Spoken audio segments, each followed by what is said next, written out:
Ladies and gentlemen, boys and girls, human beings. Oh, I see what the problem is. That should fix it. Human beings of all ages, welcome to the adventures of Adam. I'm Adam. Let's adventure and welcome to the hashtag No Dime Lifetime. We're on day 13. I just claimed 500 energy, and today we're going to be doing the exciting task of grinding 12-3 campaign over and over and over again. Two things exciting happened since I spoke to you last. Exciting thing number one, I 6-starred my Fane. Exciting thing number two, I purchased her masteries. Do I regret this choice? Maybe. I haven't decided yet. I have unlocked Doom Tower, and I've made it to floor 4. So there are 2 or 3 advanced quests that I get daily that are sort of the bane of my existence. There's one that reads, place 20 debuffs on the clan boss. You have a black screen?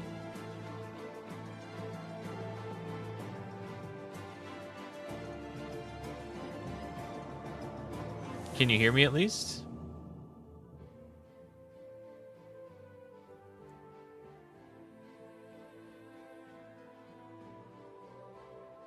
I think the black screen is on your end.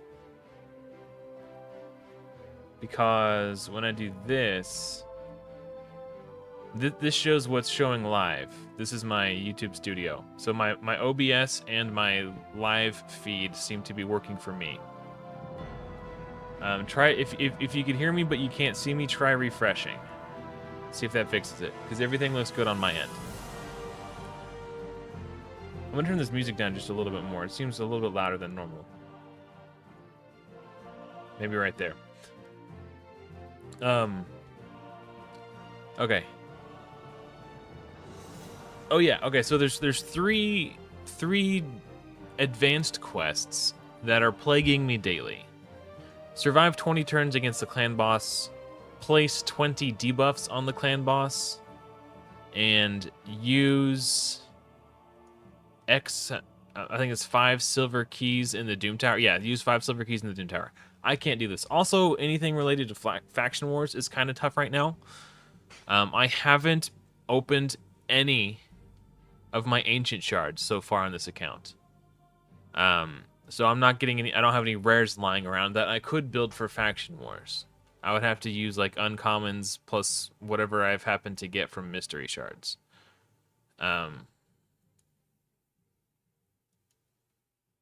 Okay, looks like we got it settled. I'm glad you're with us, Premier Craft. So yeah, advanced quests are I'm losing out on an energy refill every day because I'm not able to flesh out some of these areas, particularly Faction Wars. Like, beat 1 Faction War stage with 1 rare on my team. I don't have a Sacred Order rare. I did, but I used my Aethel as food, thinking I wouldn't need her for anything. So I'm going to start keeping my rares around for Faction Wars. And you know what? I just decided I don't want to wait anymore to pull these shards. Like, a big part of what's fun in these games is pulling your shards. A big part of the reason I stopped having fun on the rares only plus is because shard pulls didn't matter. And even though I did say I wanted to wait until a ×2 for the ancients, that could be that could be like 2 weeks away. I don't know if I want to wait another 2 weeks. I don't want to have to wait a month before I pull my shards. I'll probably still save sacreds depending on how the ancient shard pulls go. I wasn't planning on doing this today. This is all kind of spur of the moment. Do I have War Priest? I think I used War... Oh, there is War... Oh, I didn't check the vault. Okay, well, hey, let's do that. Or that was Valerie. Anyway, let's hit the vault button and see what comes up. Ah, I do have a rare. Okay, Mordecai. I choose you! So yeah, let's but for the clan boss ones, placing debuffs on the clan boss, I do think Fane was the correct choice for that. in terms of like making Doom Tower progression, I think Mordecai would have been my best bet because he's dying really early. A lot of people might say Vergis, but he's not the first one to die by a long shot.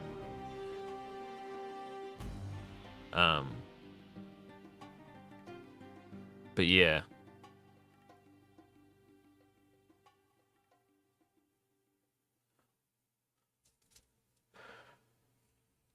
So I think trying to save at least one rare from every faction, leveling them up to 30 and just slapping some kind of whatever gear on them, just for the sake of being able to beat stage 1 of Faction Wars. And then if I pull some really good champions, like some decent, halfway decent epics, I'll probably level them to 40 and try to beat some of the bosses, because the defeat a Faction Wars boss is another one I'm getting hung up on. So we're gonna have to do a little bit of food farming before I can crack my ancients, because I don't have any room and my vaults are full. So we need to make some food, and then we can crack those shards. I decided that's what I'm gonna do. Actually.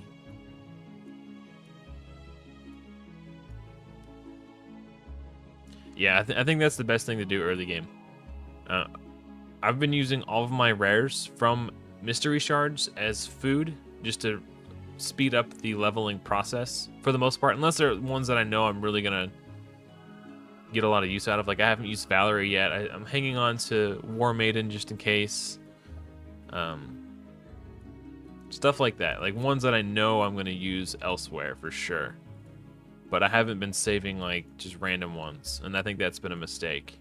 Something, if I can turn back time, I would hit the undo ski button and maybe keep a couple of the decent ones, because I had, yeah, I don't know. I am gonna take Feign out for now, just so we can clear more food out more quickly, make more space, because now I'll be able to clear out 6 instead of 4 when this batch hits 20. But yeah, I've still been extremely aggressively buying up all of the 2-star champions from the market to use as chickens.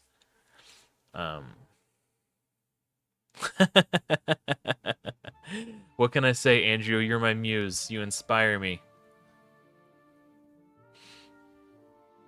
I don't know if you guys, I know a lot of you probably aren't interested in Godforge, and that's perfectly fine. But I made a really funny Godforge video today. I made a little comedy skit at the beginning of it. So if you haven't checked that out, you should check it out. It's been really well received from the people who have watched it. I think from the view count to like and comment ratio, it's one of my highest. It has the highest engagement metrics from a percentage of views to like engagement ratio of any other video I've ever posted. People are really enjoying it.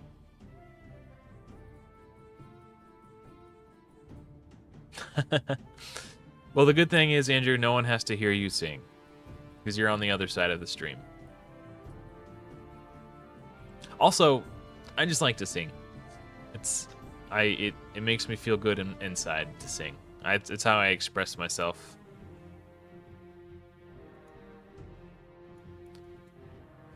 Dude, I'm so excited for Godforge.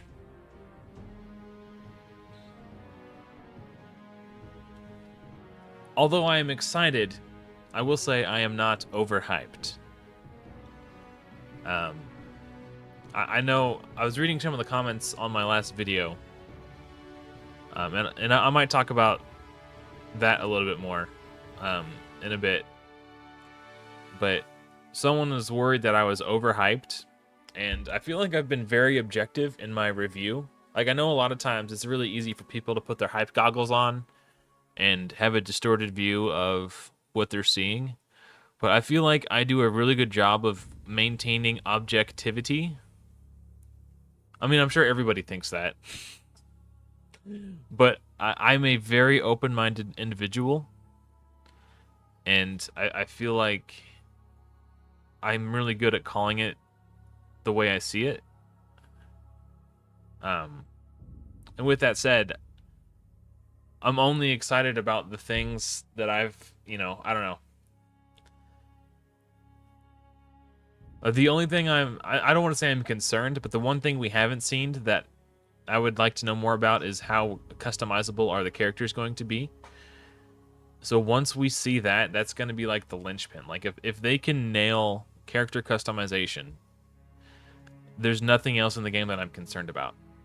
Because aesthetically, it looks amazing. The combat is cool and interesting, and I'm already like twisting my brain into knots thinking about how, like, just because of this ultimate system, it adds an entire extra layer of complexity and strategy, and that's really exciting to me. It's simple enough that it's going to be comfortable and familiar and easy for people to pick up, but then this ultimate system adds like an extra layer of depth and strategy, which I'm really excited for.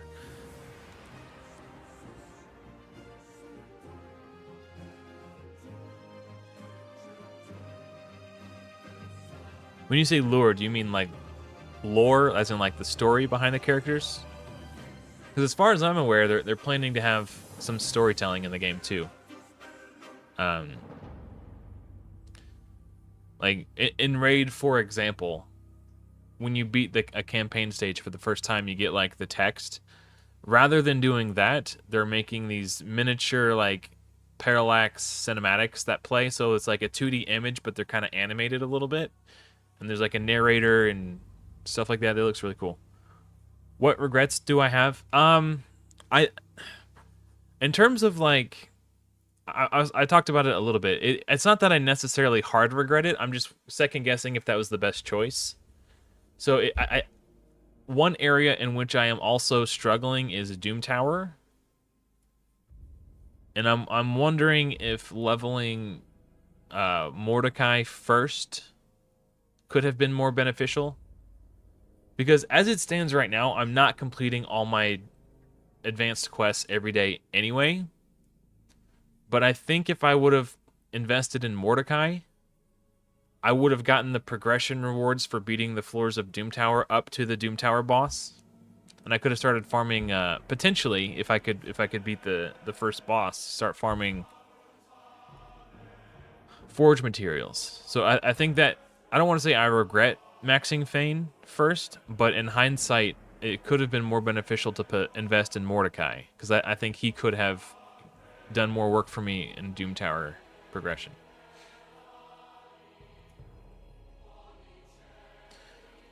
Also, they have been talking about how... Okay, I need to be very careful about how I word this, because I don't want people to freak out. Because I know that seasons were an aspect of Dragonair that a lot of people did not like. So when I say seasons, don't freak out. They're not implementing seasons in the same way that Dragonair did. They're going to have like sort of like PvP seasons. So like think Hearthstone, for example. Like once every month, the ranked ladder resets. Something to that effect. Now, I don't know how frequently they're going to have a new season or how long their seasons are going to last. But with that said, they have mentioned that they're going to have start of season cinematics. And these are going to be like more in line with what we see in like Overwatch whenever they release a new hero type of thing. And they actually have, so one of the people who did, I was saving this for a video, but we're on the subject, so I'll start talking about it now. Some of the people, I don't know exactly how many people. A person on their team who is helping animate the cinematics did all the CGI for The Mandalorian. So they're working with some really great people, and they have a person from Riot who worked on the cinematics for League of Legends, I think is the game. Yeah. Something like that. I don't have my notes in front of me, but I'm pretty sure that's what it was. So, actually, let me bring up, because this is one of my favorite cinematics of all time in video games. And they made this cinematic when Brigitte was introduced into the game.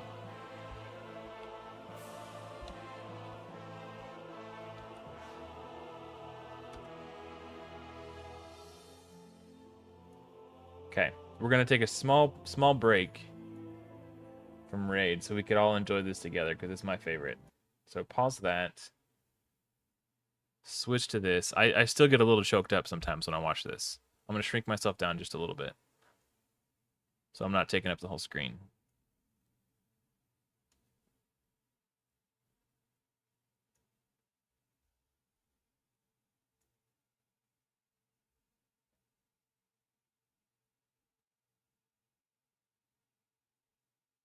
I thought we talked about this.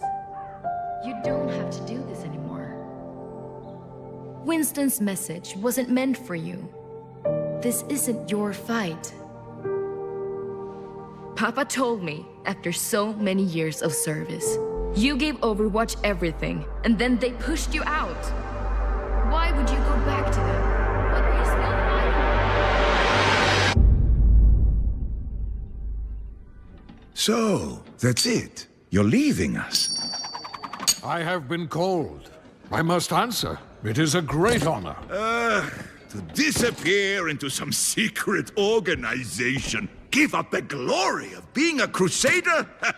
I don't think so. He wishes he got picked.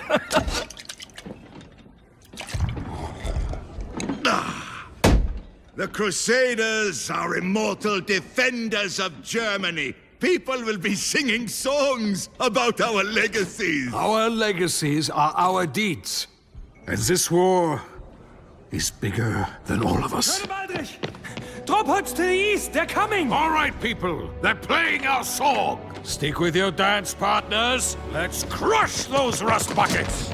Here's your walking stick, old man. Live with honor. Die with glory.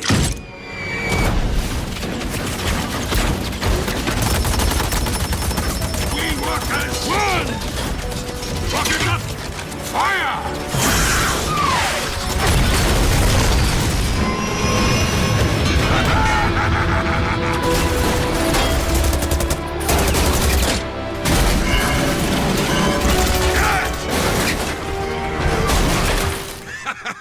I love the wind in my hair. Get back and protect your team! Ah, they're just slowing me down. Ah! Besides, they're fine. He's Reinhardt!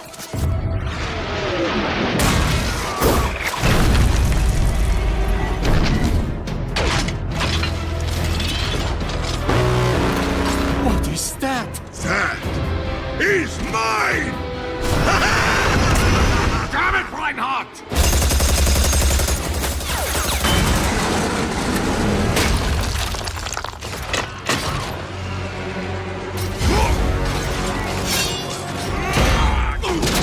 Reinhardt!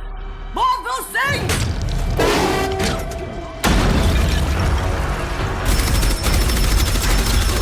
We're being overrun! Fall back to the rally point! I'll get Reinhardt!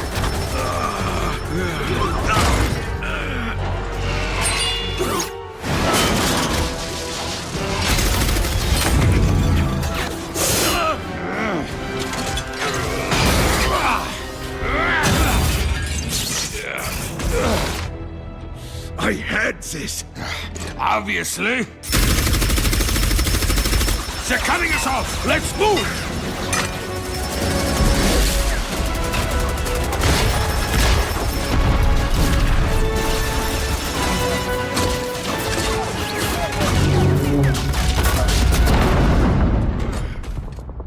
That door won't hold. Get back to the unit. I will hold them off. And let you have all the glory? We will fight our way back together. No, I'm staying here. But without you. Lieutenant, you took an oath to be a crusader. Now, keep it.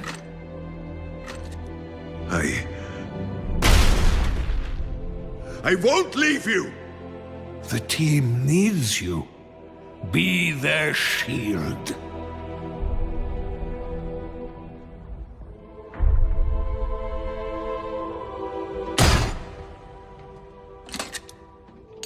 Reinhardt, live with honor.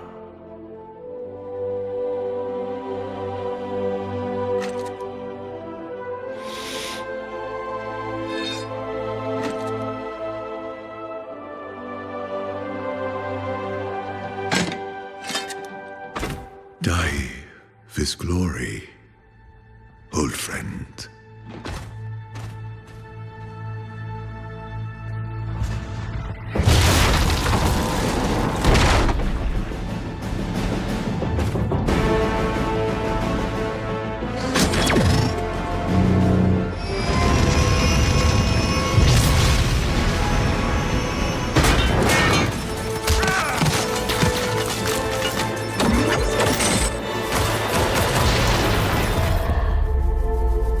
Hell yeah, man. I still get chills every time I see it.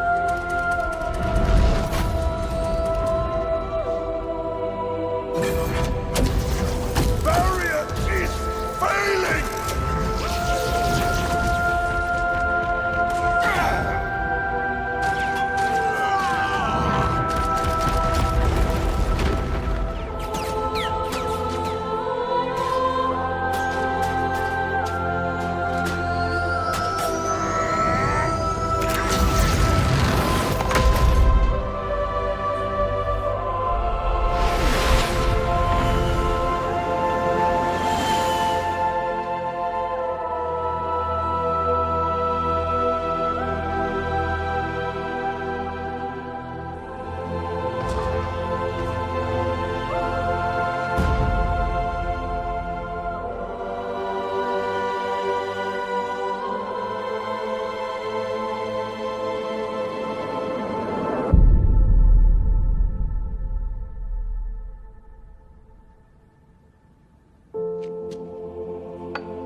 I have been called.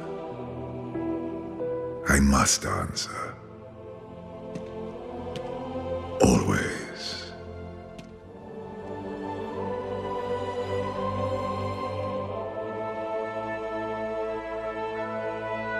So yeah.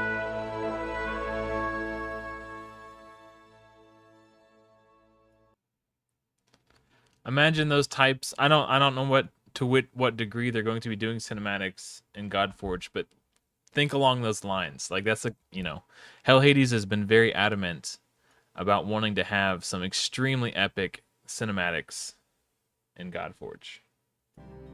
I know if you've ever played League of Legends, you've probably seen those ones. It's similar kind of vibes, but that's what they're going for. Like I don't know if they're going to be that long. I don't know to what degree they're going to be, but I'm under the impression that, I'm hoping that whenever they do a new fusion, they'll have like another, like a really epic cinematic. But yeah, they've got some really, really good people from the industry on the team working on their cinematics.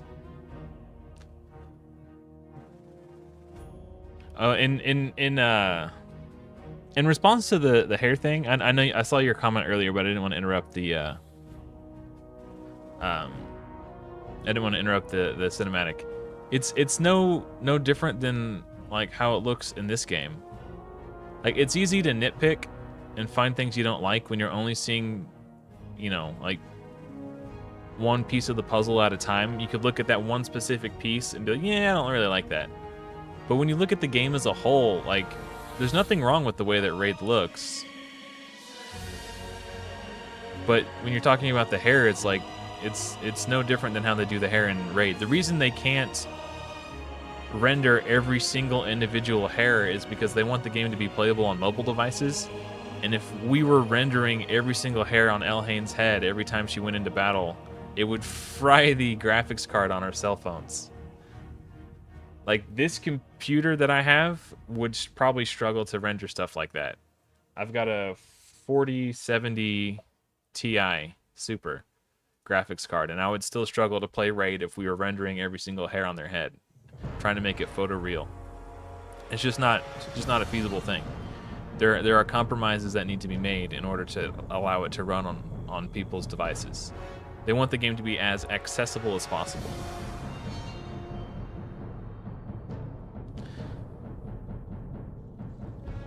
Oh, how do I know all this stuff? I have been following the project extremely closely for well over a year now.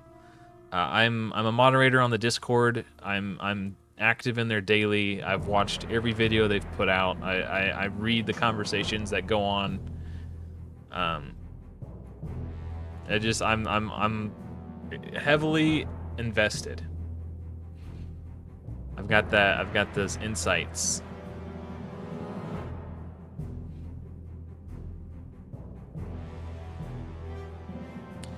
One of the things I've been doing, TK, is I have been buying every single 2-star from the market to use as 2-star chickens, and I have not been farming 1-stars in campaign. Like, if you look at my mystery shard count, I've got a pretty good amount because I just don't farm the 1-stars. I've just been buying up 2-stars in here. I'm taking a small break from it today because I want to clear out some space so I can pull my ancient shards. Right, I've only got 10 slots open, so I'm making food so I can clear out space, so we could open the ancient shards. I decided I'm not going to wait for the ×2 because it could be another 2 weeks, it could be another 4 weeks. I don't know when the calendar is, but I don't want to wait any longer. I'm ready. I'm ready. Maybe it's a mistake. I mean, okay, technically it is definitely a mistake, but I don't care about playing perfectly. I just want to have fun, and part of the fun in these games is pulling shards. So I pulled my voids yesterday, and I got... Well, I had to pull one void early because I got the advanced quest that said fight and tag team arena with the team from each affinity, and I hadn't pulled any of my void shards yet. So naturally, I didn't have any Void Affinity champion. So I pulled a Void, got a Void champion, slapped him in my team so I can complete that quest. Yeah, the lack of retroactive Arbiter missions is really... Some of them are, but some of them aren't. And the ones that aren't are just some of the most annoying and frustrating.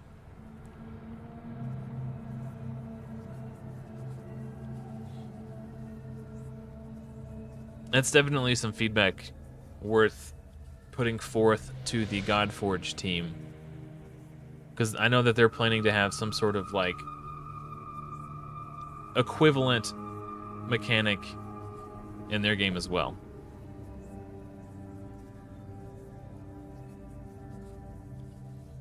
Ooh, Sun Wukong to 60. That's nice. Has he been your campaign farmer?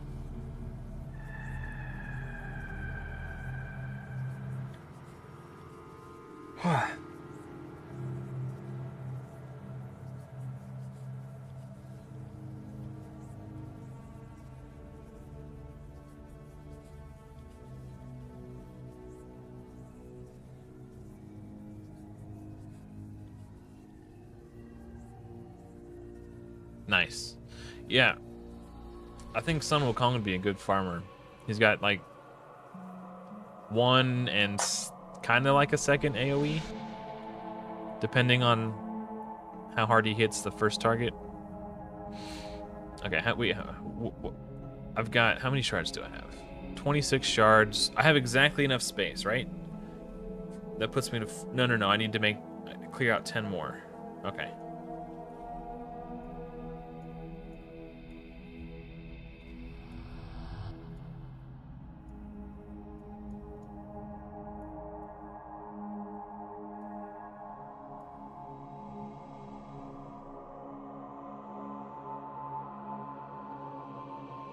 Yeah, some of those are stupid, man. Like, yeah, that's ridiculous, Andrew. Not saying that it's your fault. I'm just saying, I'm empathizing. Andrew, that is ridiculous that it doesn't count it for you.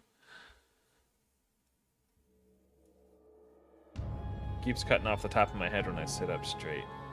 Yeah.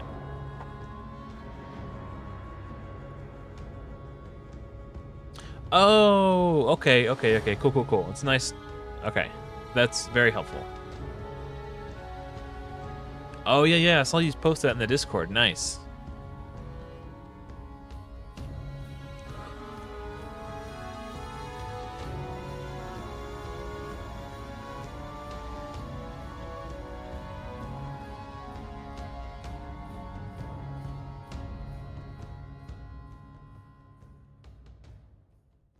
I'm still not exactly sure who that is.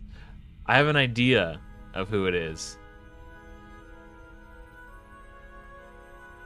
but I might be wrong. I kind of want to check the index. In my head, I'm picturing it's the one that has a similar kit to Duchess. Yeah. Orc Duchess. I just call her Orc Duchess. That's the one who I thought it was. Okay.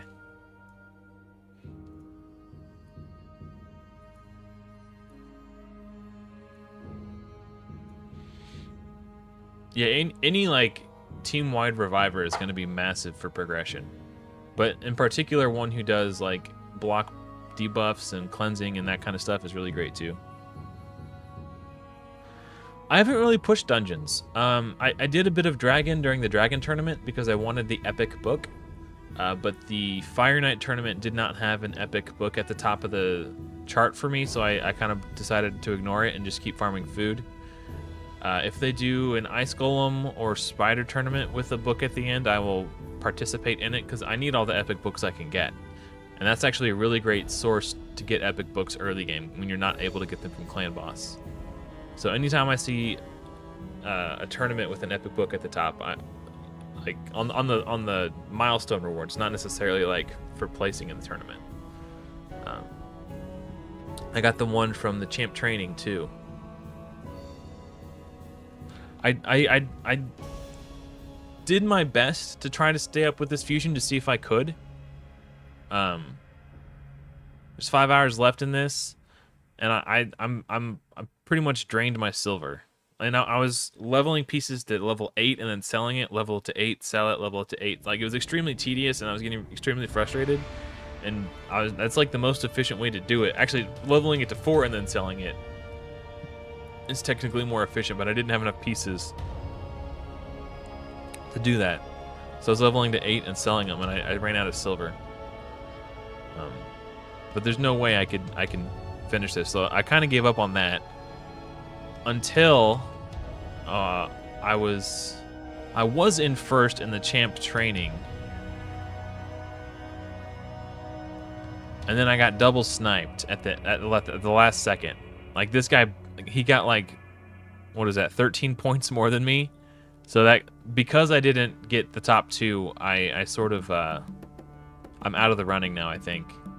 Not that I was really gonna push for him anyway, because I didn't think I was gonna be able to do it with the shards that I have.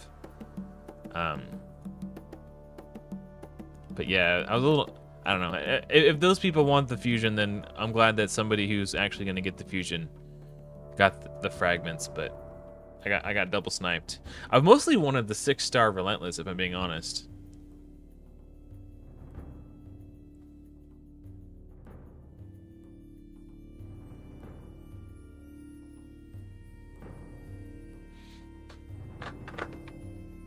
That is a good question, TK, and it's one I've been mulling over myself. General consensus and traditional wisdom is such that the thing that is the best for your account is to get as many people to 6-star as possible. With that said,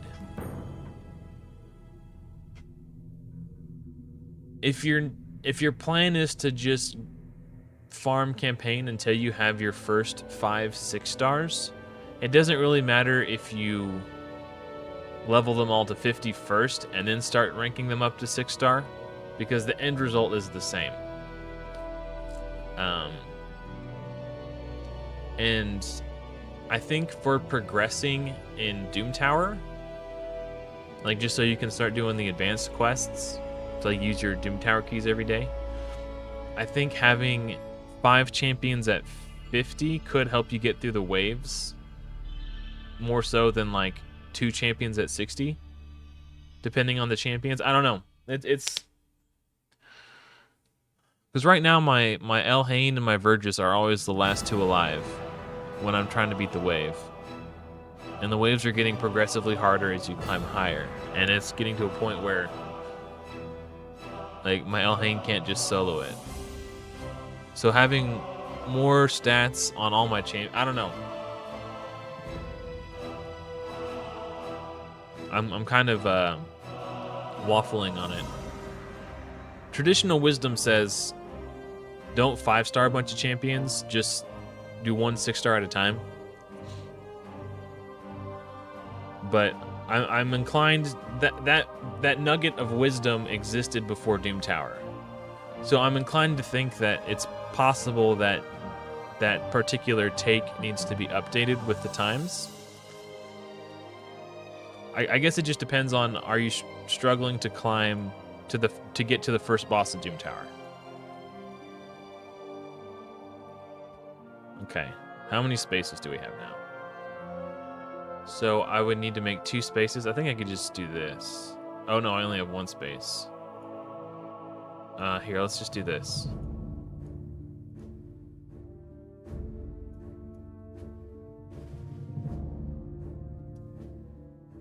Oh, that's why it's the wrong flavor. Okay.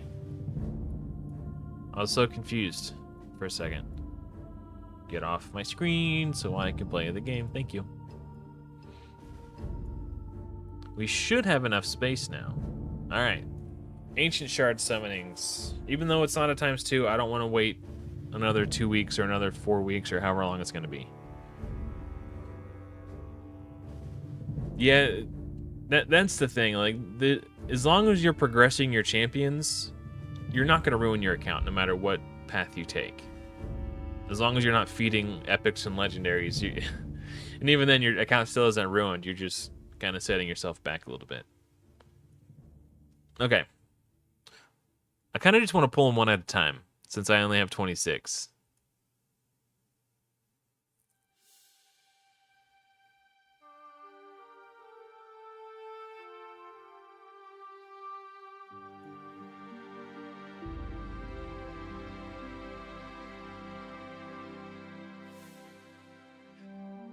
Let's get some juicy stuff, man. I mean, it is juicy, but it's not exactly what I had in mind. Thank you, thank you, thank you. Hopefully we can get some good ones. Even just some, like, good Faction Wars rares. That's really all I'm hoping for. I got a duplicate already. I pulled him from a mystery shard. It's so wild to have duplicates this early in. Like, it feels like, I don't know, feels like really bad luck. Assassin's kind of cool. Yeah, I'm starting to think maybe I should have waited for the ×2.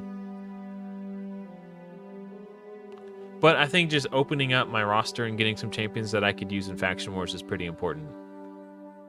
Oh, there's an epic.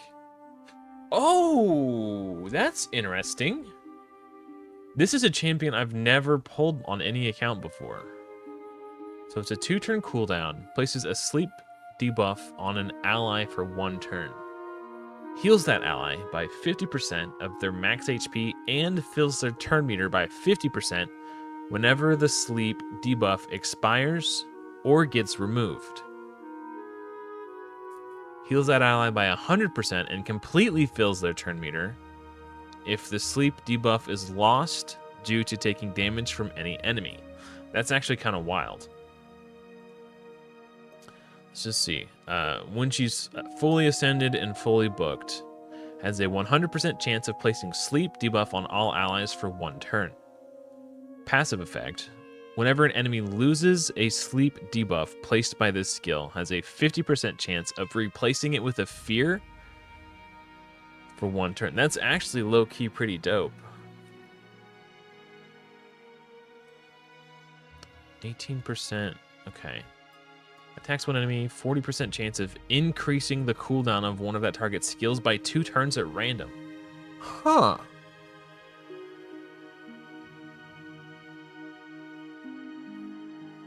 All enemies. Passive. Wait, what? This is the passive. Has a 100% chance of placing a sleep debuff on all enemies for 1 turn. Is this not a passive? Oh, no, it's an active skill with a passive effect. Okay, I was like, how does that even work?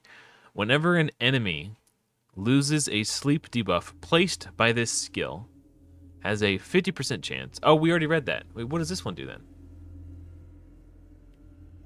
Wait, are these... What? Is this the same skill? Why is it on here twice? Piece of the Deep. Piece of the Deep. It's the same skill. It's just posted twice. I was so confused. Weird. Okay, so this is actually... A champion with this type of effect can be really strong in PvP. It allows you to make it so you can make your damage dealer a little bit slower. Because Cornelia puts them to sleep, and then their turns get skipped, and then before they get to the next turn, your damage dealer cuts in and kills them.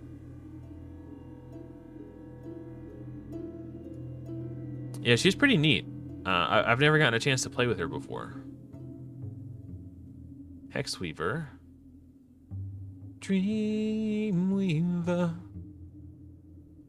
That's a good faction war champ.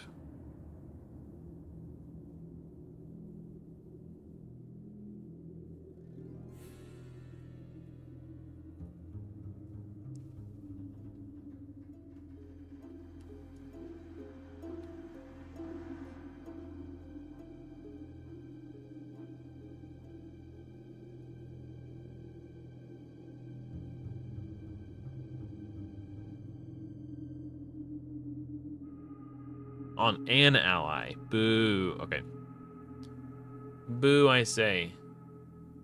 I'd have to reread the skill to know if it counts for A1 or not, Premier Craft. I'd have to take another look.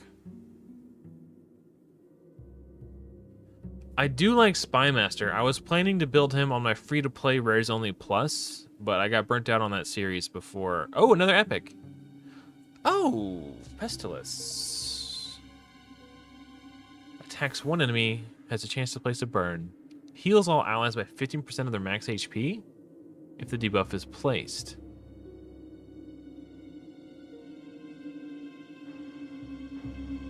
Oh, so it heals them if it's placed. It turn meter boosts them if it's not. That's annoying. So I was thinking maybe I could do some speed tuning stuff with him, but the fact that he can get 3%ed or not 3%ed and increase accuracy and increase crit damage on... That's kind of cool. Huh. And he does leech on the A1.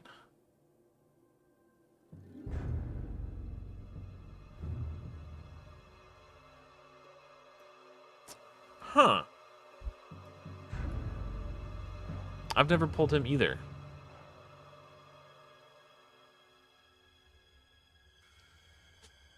If that A2 wasn't so damn squirrely, that would have been a potential clan boss champion for me.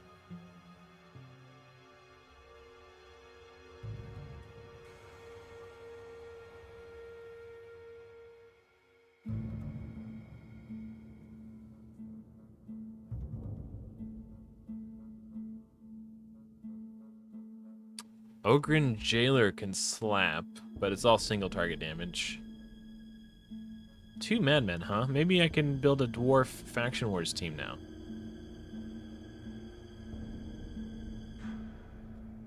Hatchet Slinger. Okay. I think I've got a decent little roster going for faction wars.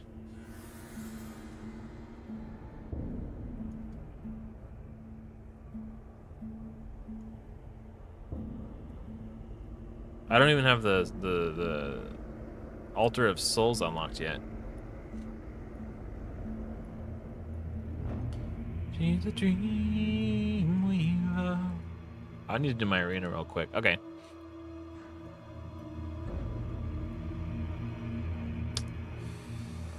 Give that a try.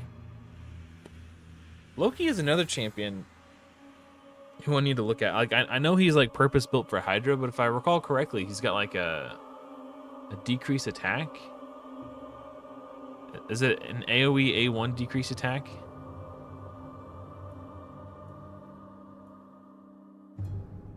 No, what was his? Okay. Single target. Okay. For some reason I was thinking it was an AoE decrease attack.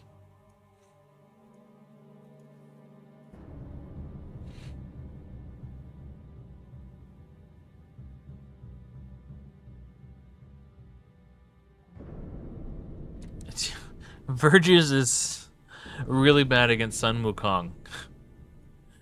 In particular.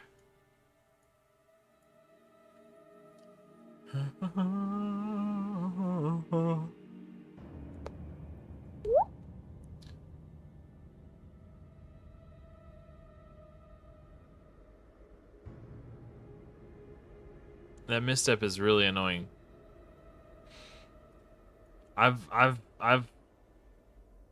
Oh wait, I need to pay attention to these two.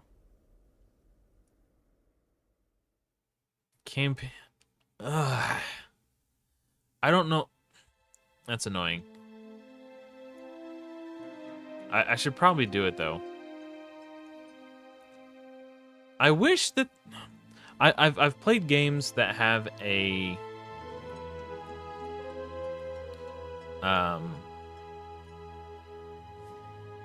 this type of mechanic, but the way it works is rather than giving you specific tasks to do, you gain experience from doing things throughout the day, and that experience allows you to level up your battle pass.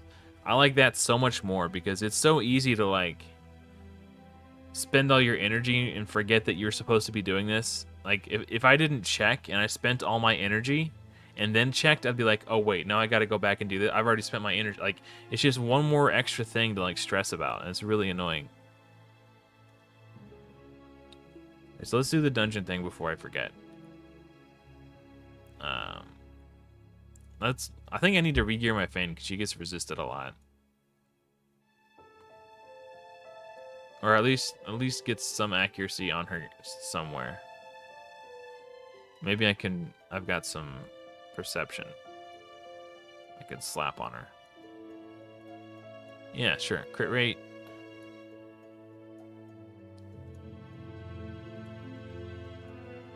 Okay.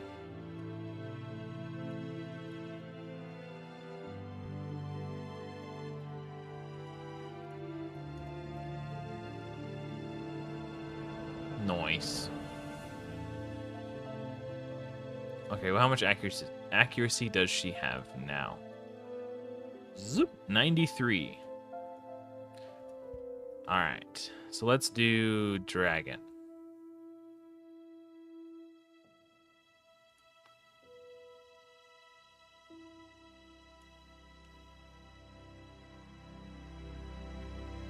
That's awesome, man. Man, I don't remember what my Loki boots were, but they definitely weren't speed. I remember that specifically. Man, that's awesome, Patrick. Yeah, Fane's pretty dope. I was able to start with her because of my new player code link thingy. So I started with her. Vergis was my first one, and I got Fane at level 15.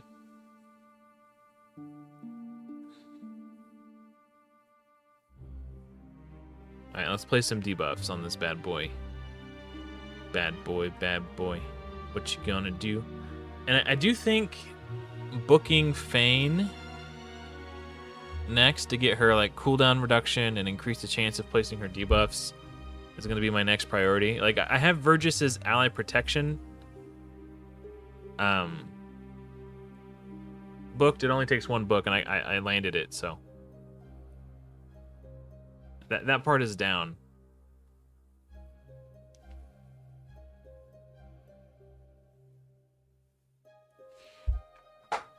I will want to book his passive eventually. I think actually having his passive on a 2-turn cooldown is actually kind of fine because I plan to build a 2-1 speed tune team. So like the fact that it's on a 2-turn cooldown is basically irrelevant. So I might not actually need to book Vergis any further now that I think about it.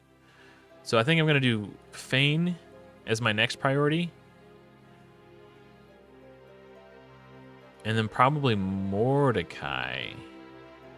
Or I can save up for High Katoon. There's going to be a beast everywhere. Hey, take it easy, Premier Craft. Thanks for hanging out, man. Well, Andrew, you're already one good piece of perception gear above me on my run. I don't... those crit rate gloves that I had just put on Feign were decent, but those weren't from the Loki chase. I think I got those from the Forge.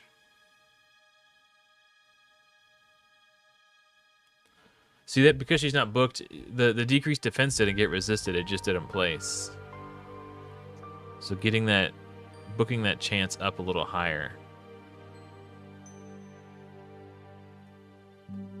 Oh, those are some nice stalwart gloves, man. Those are going to go on my Vergis for sure. I didn't mean to click that button. Let's see. We're about halfway there. Okay.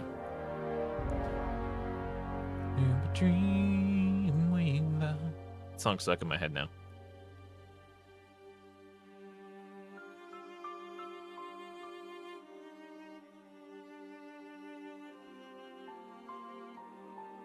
Are you saying that Feign deals 100 million damage or your team deals 100 million damage?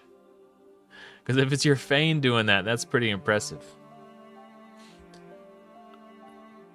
I built it was a Demetha Elva Autumnborn unkillable team with Feign and Ninja.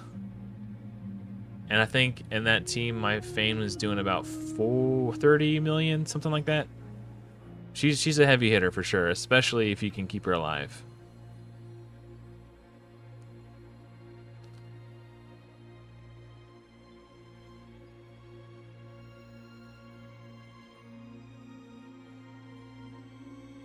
I guess if you built an Infinity team and you could go to the turn limit, she'd have a lot more opportunities to... I could see her doing 100 million in a team like that.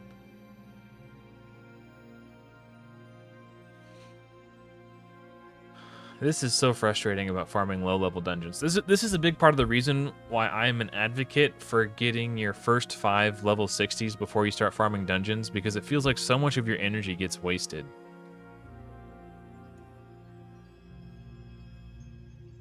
It's such a feels bad system. Like that energy that I spent could have been spent ranking up other champions to level 60. And then once they're all 60, then I'll start plowing through dungeons. That way I'm not wasting 12 energy to get a single Spirit Affinity brew.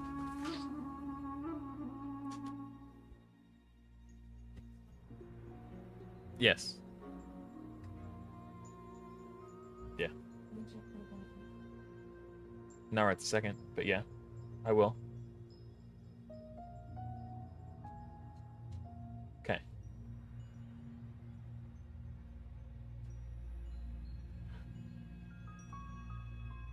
I'm gonna wait a minute before I say what I was gonna say. She might still be lurking.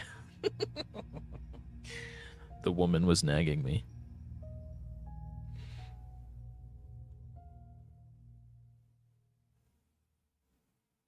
Oh yeah. I think swapping out the rosin, yeah, having a roster, a clan boss roster for affinities is nice. A little Swiss Army knife toolkit thing.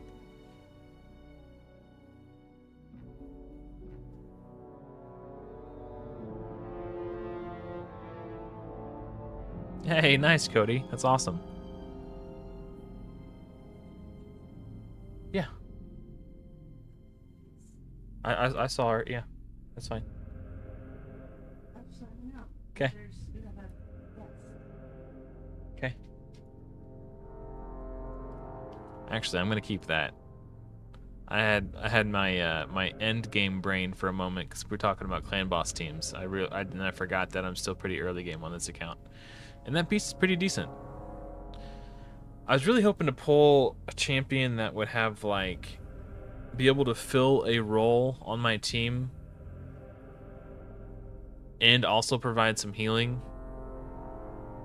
Because, like, what I'm currently planning to do for Clan Boss on this account is Vergis, Fane, Haikatoon, a buff extender. I've already got Valerie in my vault, so I could use her if I need to.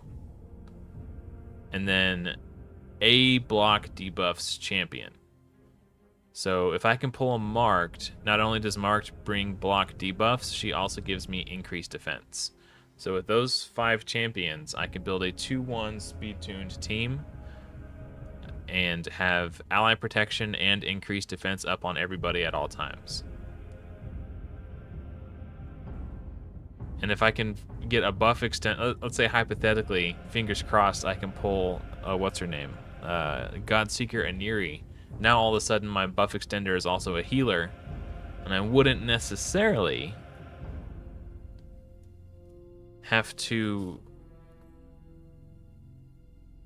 worry so much about getting heals from a gear set per se. How close are we on this? Okay, one more run. Because right now, I don't know if I'm going to put Fane in Guardian, because like the more people I put in Guardian, the better, because the more protection it provides for Vergis. But because Vergis has the self-shield and the self-heals on his passive, I'm planning on building him in Stalwart. And he should be able to keep himself alive for the most part in Stalwart. But if I can put a few other people on Guardian, it will help protect Vergis even more. But I don't know if I want Fane to be one of those people, because she's already on the squishier side. So I'd probably build her in either regen or lifesteal. Because she attacks on every single turn, she could get away with lifesteal. It's just going to depend on how thin I want to spread my gear.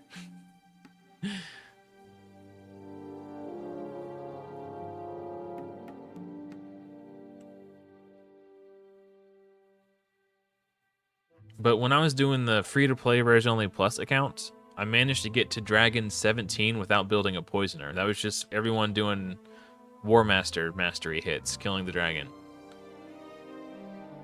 So that was pretty cool.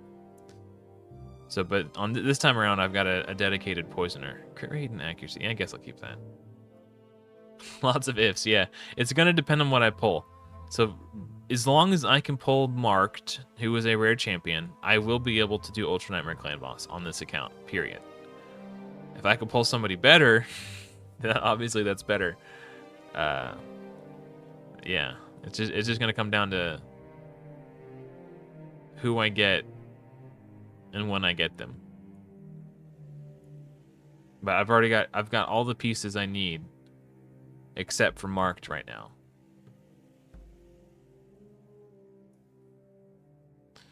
And based on what I've seen in the calculator, it looks like it's going to be Spirit Affinity friendly, but the one thing that the calculator cannot account for is if only, like, let's say one of my champions resists the decreased speed debuff on Spirit, but the rest of my team doesn't.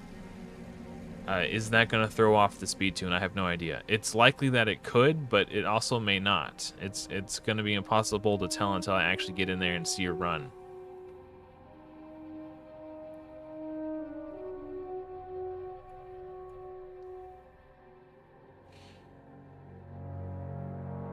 Oh, you pulled Marks? Nice, man. Well, the good thing about Valerie is she can be farmed from campaign. I managed to pick mine up while casually strolling through the campaign on my first run through. I didn't actually have to actively farm her, so that was really nice. It was a really nice, nice little surprise. Like, oh, I got Valerie.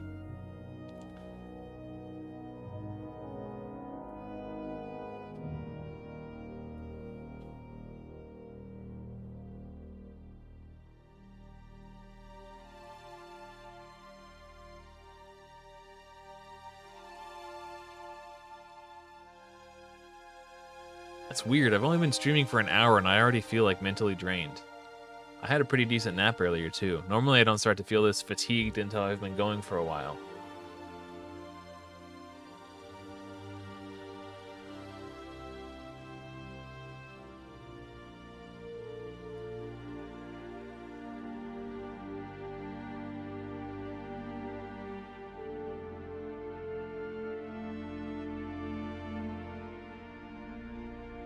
I think this guy put a team-wide crit rate buff up.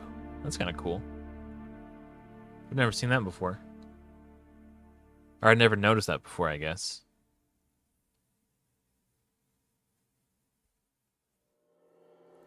Also, I was trying to get my Elhain to solo Spider 10, and I was struggling a little bit, so I redid her masteries. Initially, she had War Master for Clan Boss, but she wasn't killing the Spiderlings, so I redid her masteries and came down to Flawless Execution for extra crit damage, and she still can't quite one-shot the Spiderlings. So I'm wondering if I upgrade her necklace, if I'll be able to do it, because that'll give her some more attack. But I'd really like to get it to where she can solo Spider 10.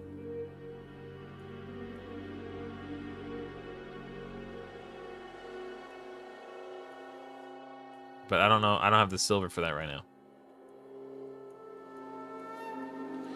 Yeah, Marked is great. On the account that I played as my main account before I started doing the free-to-play Rares Only Plus series, I used, I think my clan boss team was Miscreated Monster for Ally Protect, Marked for increased defense and block debuffs. This is so long ago. But yeah, Marked was on that team, and a Sandlash Survivor as a buff extender. For sure. Fane as my damage dealer. I forget who the last one was. But it was a 2-key Nightmare team. It wasn't like a 2-1 speed tune. It was a 1-to-1 turn ratio team. Maybe Vogoth for heals? But yeah, Marked was a huge part of that team. And then once I pulled Demetha, and I pulled Seeker, and then I pulled Demetha like 2 weeks later. So then I built the, what's it called? It was the Myth Air team that uses Haikatoon as the speed lead. I built that team, and I used Marked as my like stun prevention. So Marked would block the stun, but that team wasn't affinity friendly. So what I would do is I'd wait because I work night shift, so the clan boss resets at like 5 a.m. my time.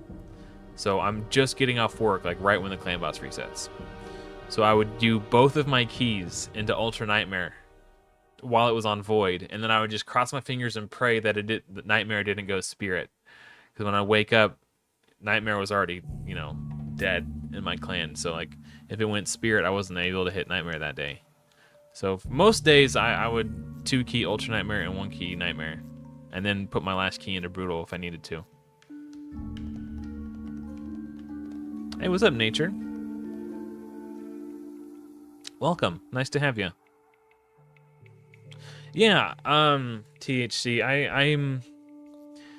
I don't want to say I regret it, but I'm wondering if doing Mordecai first, because Mordecai dies like really early when I'm fighting Doom Tower waves. And I think if he could have more survivability just from being ranked up a little bit, it might help me out. Because he does like a turn meter boost, a turn meter pushback, increased attack, HP burns, turn meter reduction on his A1. Like Mordecai is like just a really, really well-rounded epic. And I'm wondering... I'm waffling on my decision whether it was the right choice or not. There's a number of advanced quests daily that I struggled to complete. One of them was place 20 debuffs on the clan boss. For that advanced quest specifically, I think Fane was the correct choice. But then I have another advanced quest that's use 5 silver keys in Doom Tower every day, right? And I get that quest every day. I only get the place 20 debuffs on the clan boss once every 2 days, once every 3 days, something like that. So I'm starting to think that Fane may have been a lesser, slightly less optimal decision. Ultimately, I will get all of them to 6-star and it won't matter, but I'm beginning to feel like I may have made a slight tactical error in my choice. But I don't know if I regret it. Regret is a strong word. Hey, what's up, JKG? Dude, the days off have been great, but I'm getting so burnt out on watching YouTube. Normally, when I work all week and I get home and, you know, spend a couple days off on the weekend catching up on YouTube videos and stuff, it's fine. But when that's all I've been doing all week, I'm getting burnt out on it. Yeah, so I got on Netflix instead, and I started watching Dexter last night. Rewatching Dexter. I've seen it before. Yeah, so I'll probably do Mordecai next. Like, right now, even though Vergis is only level 40, he's surviving just as long as my 6-star Elhain and the Doom Tower waves. Like, his gear is all at level 12. Vergis is an absolute tank. I'm pretty sure he would be legitimately unkillable if I put him to 60. But right now, he's surviving just fine at level 40 with, like, garbage gear. But yeah, I'll definitely do Mordecai next, and then definitely Vergis, and then who I do after that, maybe Loki. I don't know. We'll see. But I put Loki in my Doom Tower team, naked, no gear, like level 30, and he was doing a ton of work. So I'm like, all right, well this dude's pretty sick too. So Loki is another contender as well.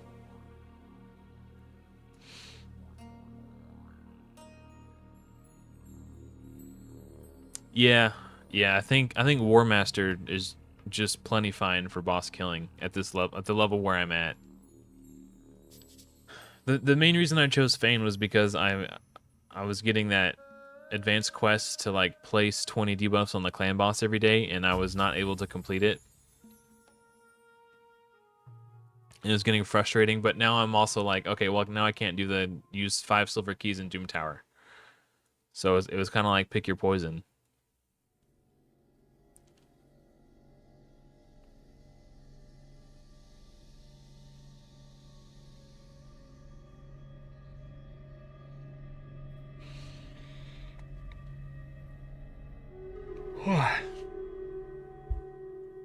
So now my next debate is, who do I book first? I think Vergis is fine where he's at. He's not fully booked, but I think he's good enough. Like, I got his ally protect cooldown reduced. So I think it's going to come down to Fane, Mordecai, and Haikatun. I know for a fact, well, unless I pull like Elva Autumnborn or something, I'm probably going to build a Haikatun 2-1 speed tune. So I know that I will need Haikatun booked, at least her A2 eventually for clan boss. But because Mordecai fills a similar role in doing a turn meter boost, well, what's the cooldown on Mordecai's turn meter thing? It's a 3-turn cooldown. So it's a 15% turn meter boost and a 15% turn meter pushback. So it's Haikatun's A2 and her A3 baked into one skill. And he has the increased attack and HP burns, and he has turn meter reduction A1. Now, he doesn't place increased speed the same way Haikatun does, and nor does he have the speed aura. So they're not directly comparable, but they're close enough that I think I don't know. Having that speed lead is pretty massive. And I know I will need it for clan boss specifically. But in terms of, like, until I'm ready to build that 2-1 team, I might not necessarily need to build Haikatun if I have Mordecai.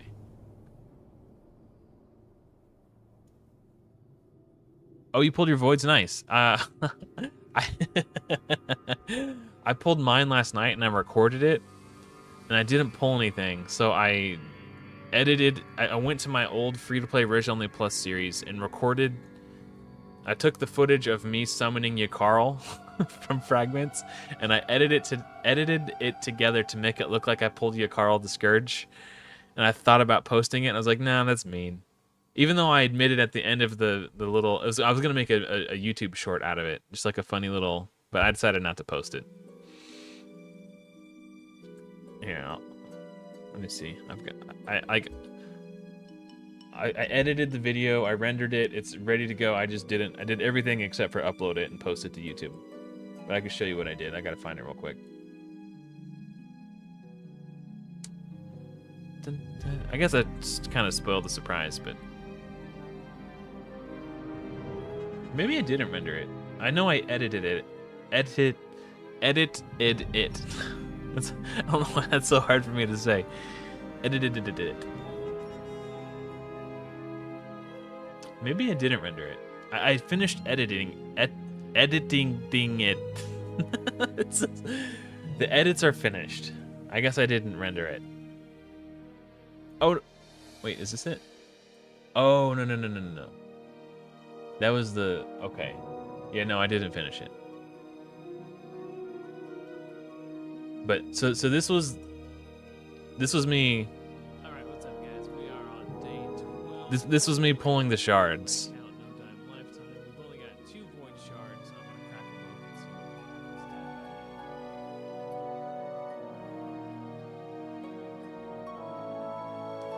what And then as soon as the screen flashes to white, I cut. And then I edited in this. So I cut it so it starts right when the screen flashes gold. Oh, I skipped too far. Maybe not. No, because I was checking. Okay.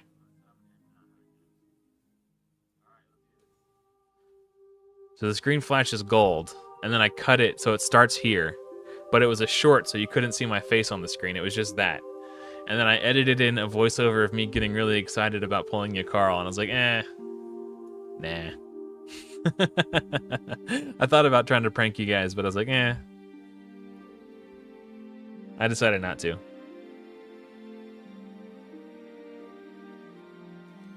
Brandon's saying post it. Maybe I will. You guys will be in on the joke, I guess.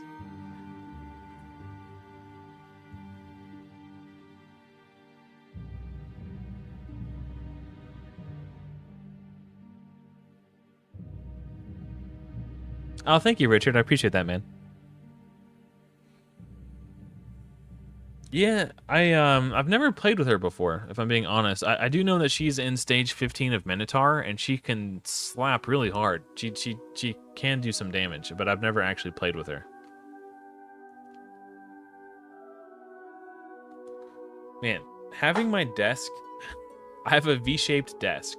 Actually, here, I can show you. So what I keep doing without even thinking about it is putting my elbows on the desk, and I'm leaning forward like this, right? It's just a comfortable way for me to sit. But when I do that, it makes it look like I have really bad posture and no neck. I'm just like, I don't know. It's just the most comfortable way for me to sit at this desk. But then every time I look over at myself on OBS, I'm like, I look like a freaking hunchback. Oh, is she part of the Broadmaw fusion? I know Bloodhorn is too. I pulled Bloodhorn and Abalaster, whatever her name is. Okay, cool. I'll hang on to her then.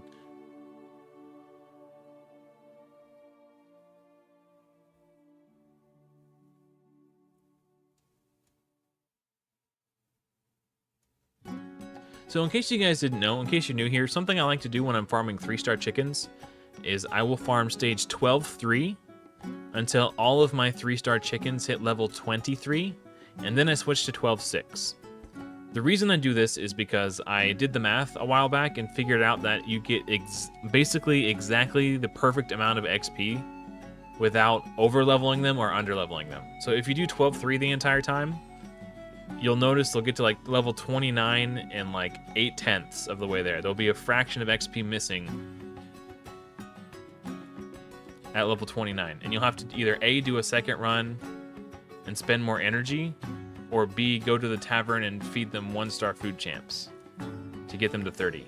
If you switch to 12-6, as soon as they hit level 23, you only overlevel them by like 180 XP. It's like remarkably efficient to do it this way.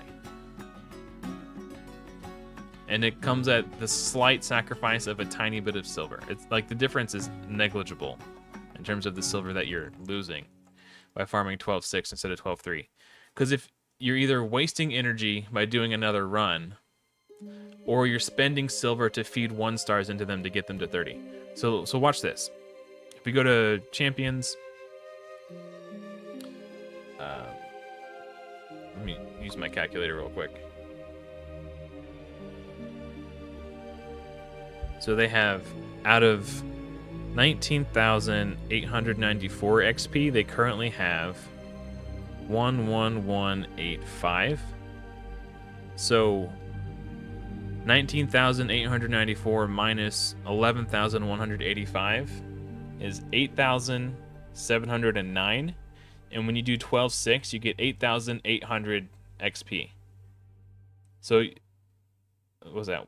Plus 1, so 91. You're only over leveling them by 91 XP. It's remarkably efficient to do it this way.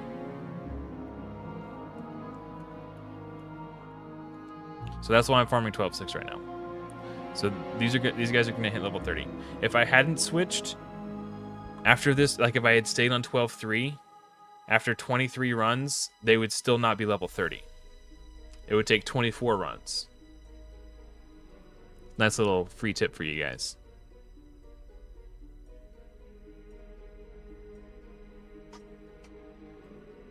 Oh yeah. The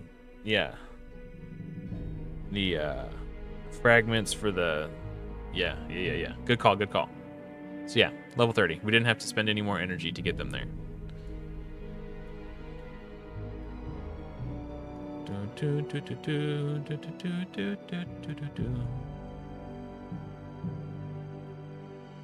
Wait, can I rank him up? Oh, I could. Nah. I could. Maybe Pestilus, but not Cornelia. Cornelia looks pretty dope. I'm kind of excited to play with her. Ah! Ooh!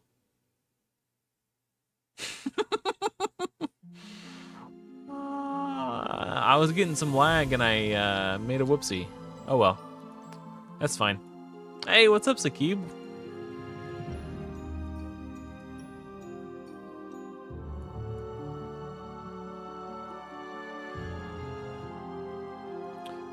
On the bright side, I did get a bunch of 3-star chickens.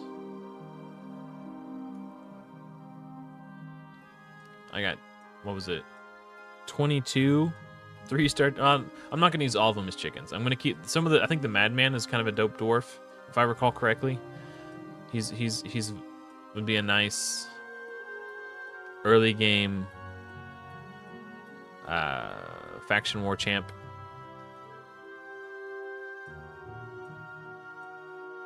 Oh, that's interesting, Brandon. All right.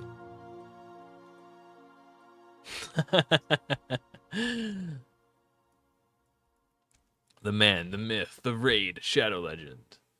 That's funny.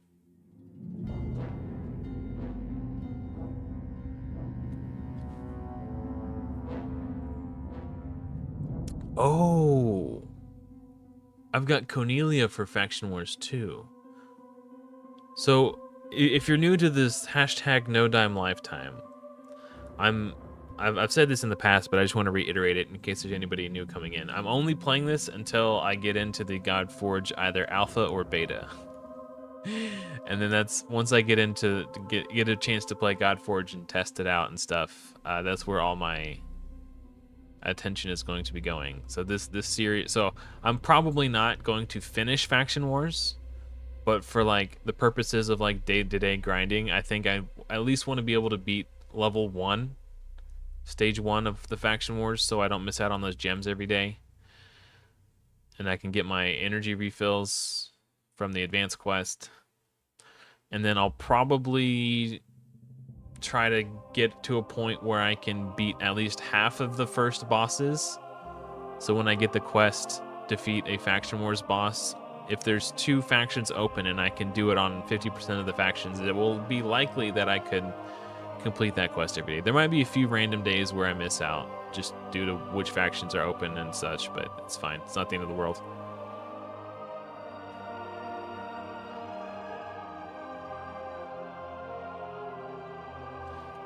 Oh, speaking of remembering videos from Brandon. Brandon, did at some point you ever do a live stream on Clan Boss where you were testing Rosin and Fane against each other to see who would do more damage? If that was you, I think I watched that video, and that video actually helped inform me on whether or not I should take the plunge on building Rosin Scarhide. Because I was looking for a video that directly compared the two, and I just literally could not find one. And then eventually I scrolled down the list long enough, and I found a video that was like a live stream. And I feel like it might have been you, but not you. Okay. Now I'm curious, because it was somebody I had not heard of at that point in time before, and I remember they were wearing like a backwards hat, and they had a beard. That's all I remember about them. It was so long ago. And then once you and I started talking in the Godforge content creator chat, I started watching your raid videos. I'm like, this guy looks familiar.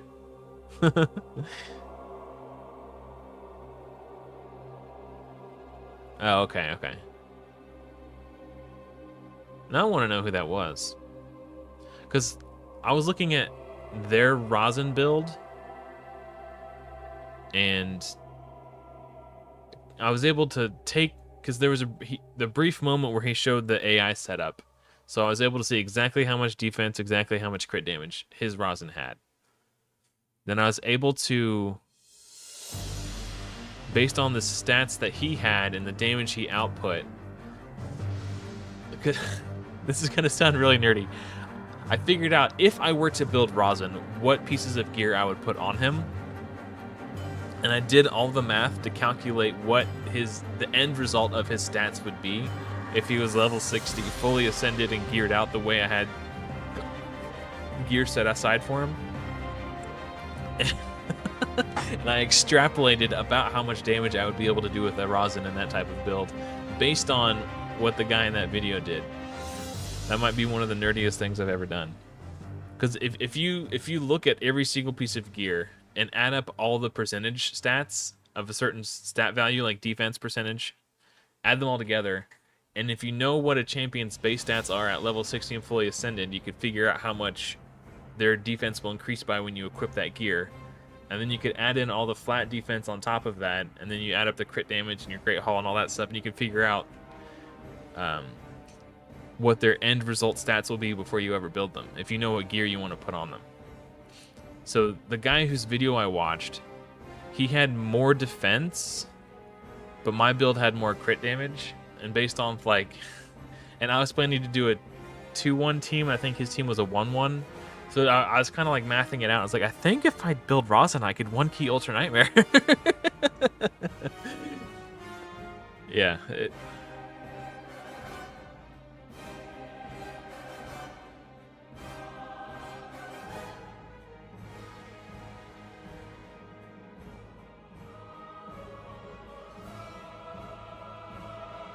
I was good to hear that you're doing better, Brandon.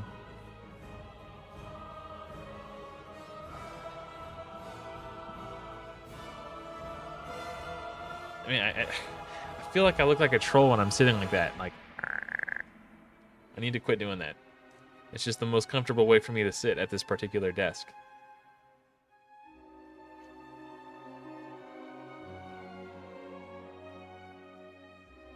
Oh, Brandon, you said I was watching your Godforge video today, and at the end of the video, you said you might watch and react to all the other Godforge videos on your stream. So I went to your Twitch because I wanted to see your reaction to my video, and I was like skimming through trying to find it, but it didn't look like if you did do it, I must have skipped over it because I was skimming through because I wanted to see.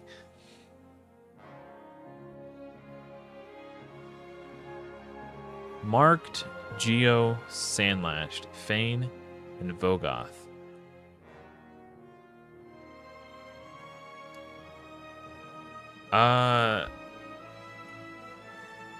It's possible, Nature. Marked is good for increased defense and block debuffs. Geo is a really good damage dealer. Sandlash will help you extend the duration of your buffs. Fane is another really good damage dealer, and Vogoth is a really good healer.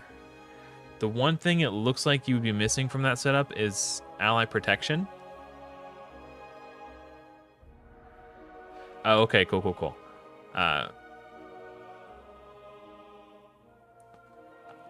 I look forward to seeing your live reaction to it.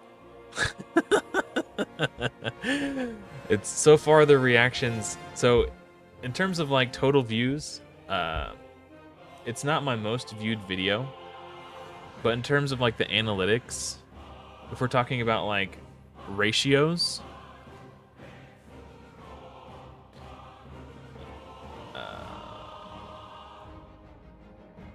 okay, it only has 179 views, but it has 19 likes and 15 comments. So that's like well above the positive engagement threshold for a video. Like,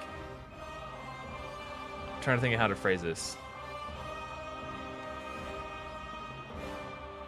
It's rare for a video with that small amount of views to get that many likes, and it's even rarer for a video with that small amount of views to get that many comments.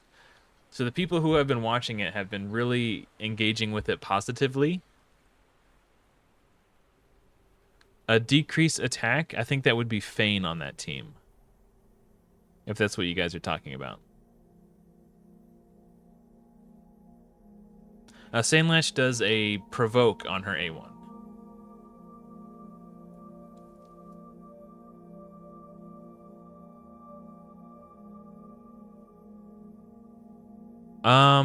I would say, even though it's hard to say, Vogoth is a very, very good healer, but a healer can be replaced by gear sets. So if you pull an ally protector and you have the capacity to gear everyone except for your ally protect champion in a guardian set, I would say do that, and then you can replace Vogoth in that team. If you don't have the guardian set gear, I would say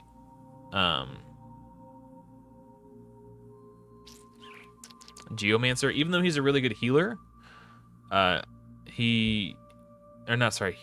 though he's a really good damage dealer,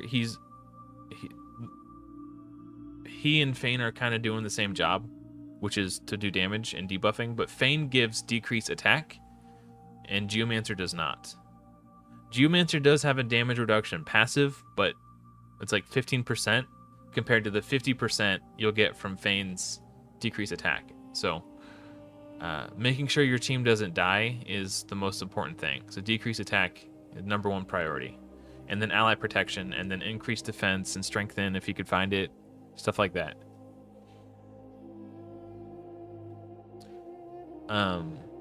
Actually, here. I built on my last free-to-play series. I'll link the video for you. This was from my Rares Only Plus series.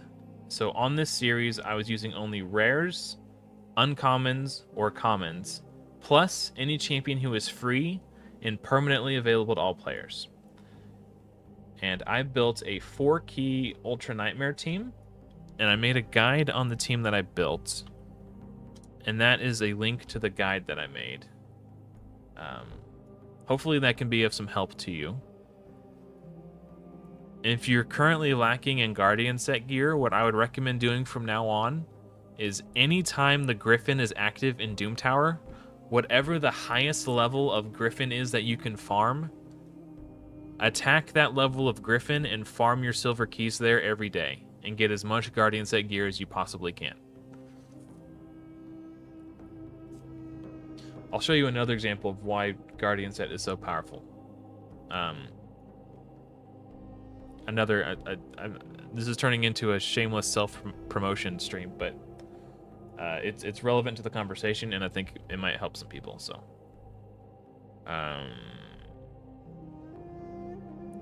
So I'm not gonna play the video, but so this video right here, where it says 1 key Ultra Nightmare, 85.85 million damage. The difference between this team right here being a 1 key and a 2 key was Guardian Set gear. Before I equipped Elva Autumnborn, Sandlash Survivor, and Dark Kale and Guardian Set gear, it was a 2 key. Moving them into Guardian Set gear pushed me up to a 1 key. And here, this is an in-depth guide and breakdown on the team I showcased in this video. You can see I did 90.95 million on this screenshot. Yeah, it's Guardian gear is massively powerful, especially for Clan Boss. It's extremely powerful in general, but in Clan Boss in particular, it's very, very powerful.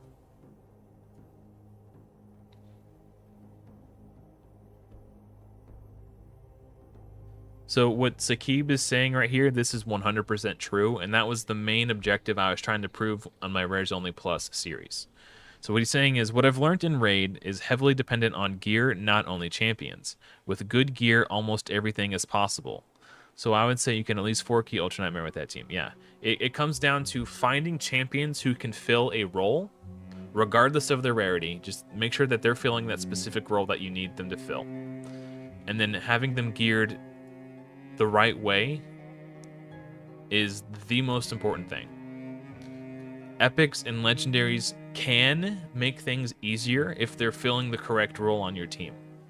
So what I mean by filling a role is, what buffs do they bring? What debuffs do they bring? Stuff like that. So you want to, each piece of content is a different puzzle. And to solve that puzzle, you need to bring in different pieces. So for example, in Spider, some of the pieces you're looking for are AoE HP burn, turn meter control, and crowd control. Those are 3 very important pieces to that particular puzzle. However, those 3 puzzle pieces, if you try to plug that into a Clan Boss team, it's not really going to do shit for you. It's a completely different puzzle, and you need to solve it using different pieces. That's basically the essence of Raid Shadow Legends. It's a strategy-based hero collector game, and every hero fills a different role.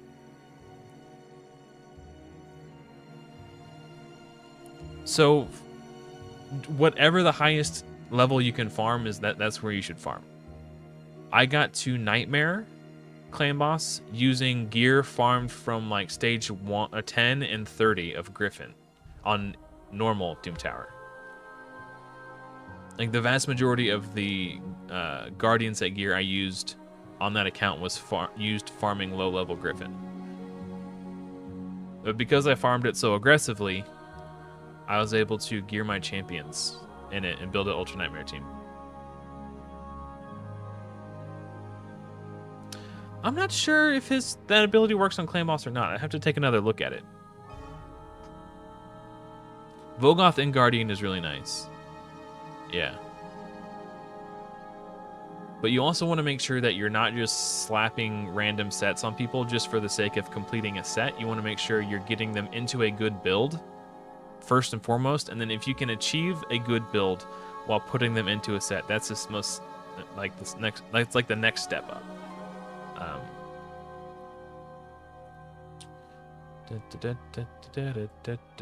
I'll save one Madman for Faction Wars. Chopper's actually a decent orc. Get to the chopper.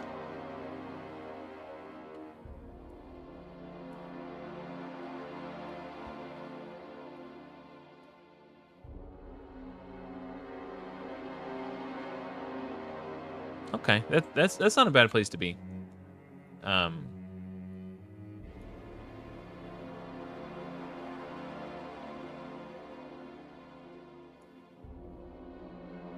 Oh, yeah, I forgot to look at Loki. Let's see.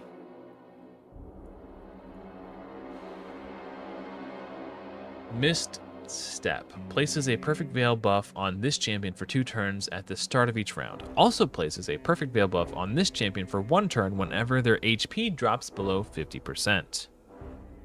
Has a 15% chance to evade an enemy skill and all of its accompanying effects if this champion is under Veil or Perfect Veil. Has the chance the chance to evade increases to 30%. If this champion's HP drops below 50%, when targeted by an enemy skill, has a 100% chance to evade that skill and all of its accompanying effects. This guaranteed evade goes on cooldown. It's a 4-turn cooldown. If he wasn't, because if he puts Perfect Veil on himself, the clan boss won't target him with a stun.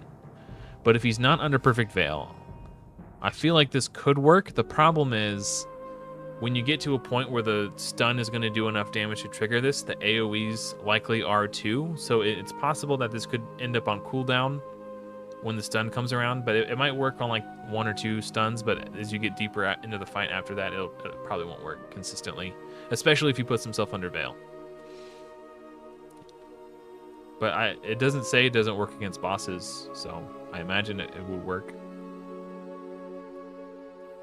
Usually they specify if a skill doesn't work against bosses or not.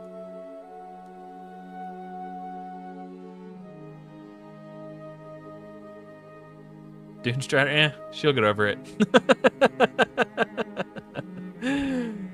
Yeah, I got bigger fish to fry on this account. I did my rares only stuff already. I'm ready to play with the bigger and more exciting champions.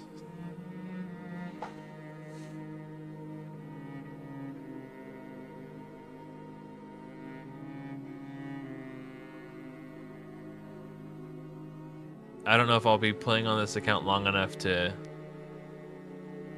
do much experimentation.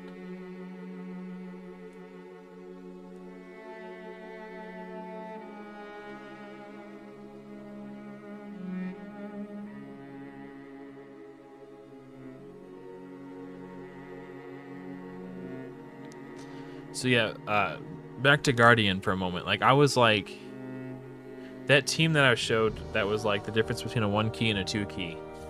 It was like, I went from like just being right on the cusp of a 1 key. It was like 60 million, 65 million. I think I got to like 68 million one time, and I was like so close, and I just couldn't get it. And then I re-geared Elva, Sandlashed, and Dark Kale, and Guardian, and I went from like 68 million to like 95 million. Like, I gained like 30% more damage. It was insane. On my Rares Only Plus account, I did farm for War Maiden, and I used her in Arena. I used her in early stages of, I say early stages, I did use her on Dragon 20, and I continued to use her in Dragon 20 until I got Drexlar, and then Drexlar solo Dragon 20. When I stopped playing on that account, I was still using War Maiden in my Fire Knight team. So she was an active member of my roster. But I didn't feel like doing that on this account, since I had just done it once recently. Semi-recently.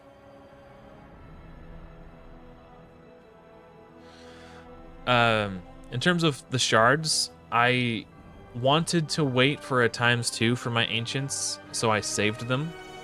But right now we're having a ×2 Voids, and I just didn't want to wait anymore. That's really all it came down to. I had saved up 26 of them, and I wanted to pull because pulling is fun.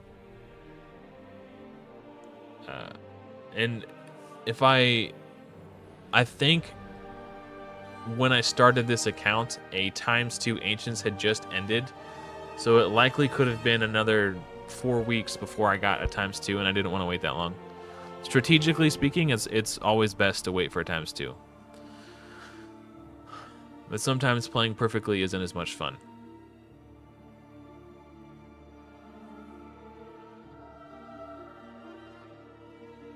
Oh, hey, what's up, Fallen? So basically what it comes down to is, should a player farm for war... I actually want to take a moment to talk about this War Maiden thing, because there's a bit of a fallacy that goes on in terms of, is she worth it or not? A lot of people say, well, there's so many other decreased defense epics in the game that it's really not worth farming War Maiden. But I would argue, because the pool of epics is so large, I haven't done the math recently, but like 2 years ago I made a video, and when I made the video I did the math. And at that time, 2 years ago, even though there were a larger amount of decreased defense champions added to the game, in regards to the total pool, you only had a 6% chance of pulling an epic who can do AoE decreased defense every time you pulled an epic. So you're still not that likely to pull an upgrade over War Maiden. So if AoE decreased defense is an effect that you want on your team, it would not hurt to farm for one if you don't pull one in like the first couple weeks. And in the entire lifespan of my free-to-play Res Only Plus, I played that account for like 7.5 months. I never pulled an epic upgrade over War Maiden. So, I mean, that's just my luck, but statistically speaking, each time you pull an epic, there's only about a 6% chance to pull one that does AoE decreased defense. Actually, no, that's not true. I did pull a Stag Knight. I just used him as a chicken. Okay, never mind. I did pull one at some point. But if I hadn't pulled exactly that Stag Knight, again, that is such a small sample size from the overall pool that you're not likely to get one. So I would say if you don't pull one inside like the first 2 weeks, if you're pulling your shards as they come in, then it likely could be worth. You know what? I wasn't gonna do this. I was gonna save my sacreds. I kind of just want to pull my sacreds. All this talk of pulling shards, because what if I get someone really good? You know? Oh man. Oh, so you still got used out of yours for like 8 months? That's still wild, man. I kind of want to pull my. I want to pull my sacreds. Like, what if I get someone really good? What if I get a really good epic and it changes how I will approach building my entire clan boss team? You know, like what if there's a good one in here?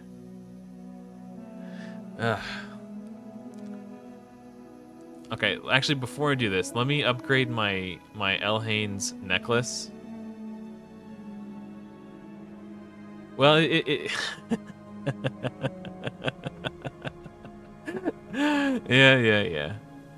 If I have enough silver left over when I'm done upgrading this, I have exactly enough silver. It's literally going to cost me 200,000 to pull those 2 sacreds. Sakib is saying don't. Oh, you got Ugo and Sandlash in your first 2. Those are good ones. Wait, where am I at in here? Oh, we got more energy. Nice.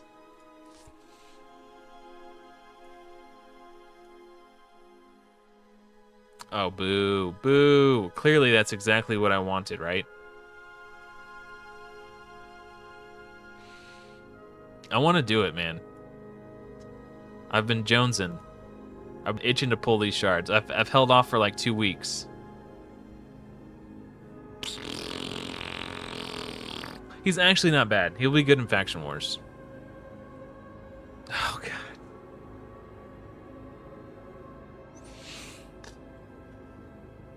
Actually, he'll be good in Faction Wars too.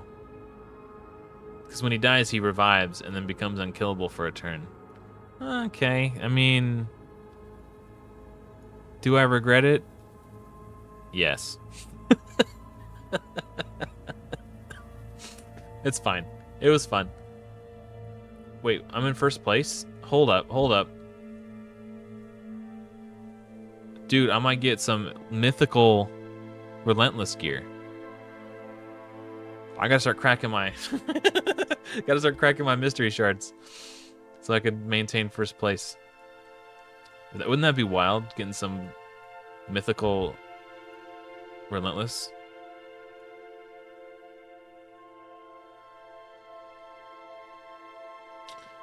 I haven't had Jack in the Box in forever.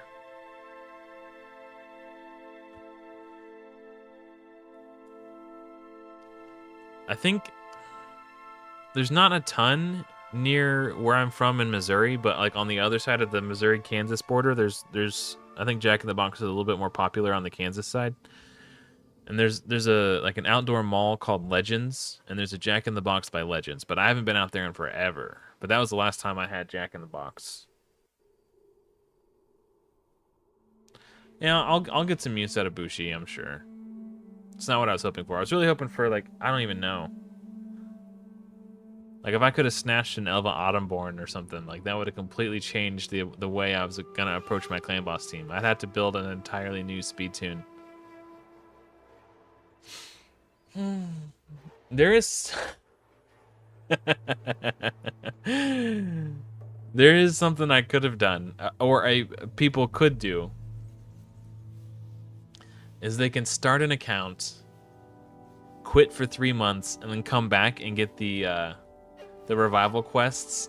It's like a little battle pass thing where you can pay $20 to get an Elva Autumnborn at the end.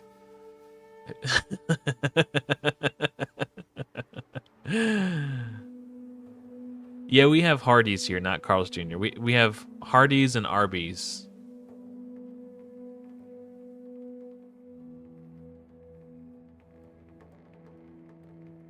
Dude, yeah, dude. Elva's nuts. On the account that I have her on, she is my most used support champion. I actually use her more than I use my Duchess on that account.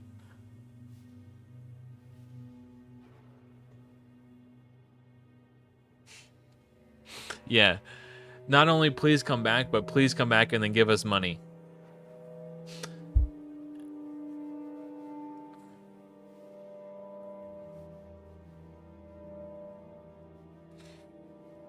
Oh, man.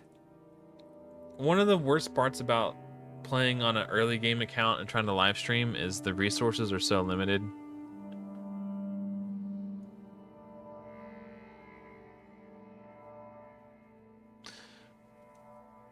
The town I grew up in, we had a Hardee's, but eventually it closed and then turned into a Burger King. I think Arby's are more common. I know it's not the same thing as like Hardee's and Carl's Jr., but like they're similar styles of restaurant, and they tend to compete with one another. In the area where I live, Arby's tend to be more popular and more common. It's more, you're more likely to find an Arby's out in the wild than a Hardee's, I think.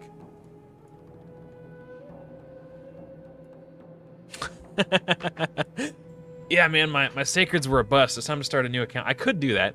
I actually thought about, like, because I'm already starting to get a little bored on this account. And part of the reason I was getting bored is because I was not pulling my shards. I just pulled all my shards and they were all like, womp womp. So what I could do is start a new account. Try again. And I should do it while the ×2 void is happening, because you get a void shard.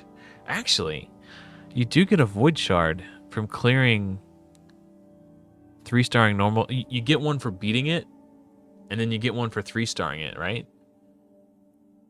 Maybe we can maybe we can make a new account just for funsies. And see, like, reroll and see if we could rip some wicked void shard luck during the ×2. So yeah, we could try the 48-hour challenge. Maybe if okay, what's today? Saturday, right? Wait, oh, it's Friday. Dude, not working all week has really distorted my sense of time. I thought today was Saturday. So maybe tomorrow, after my daughter goes to bed, I'll log on and we'll start a new account and we'll try the 48. So what Brandon's talking about, if you've never tuned into the stream or you missed it last time we were talking about it, we were theorizing whether or not it could be possible to speed run 3-star brutal campaign and rip some sacreds inside the first 48 hours while your new player's sacred event is going live. So you get a sacred for 3-starring brutal and a sacred for 3-starring hard. In normal campaign, you get a sacred for 3-starring normal, and you also get a sacred for beating Mortu for the first time. So you get 2 voids and potentially 2 sacreds if you can 3-star this in. And inside the first 48 hours, you get a new player times 2 sacreds. So I was wondering if it would be possible to speedrun 3-star brutal campaign, crack your sacreds inside the event.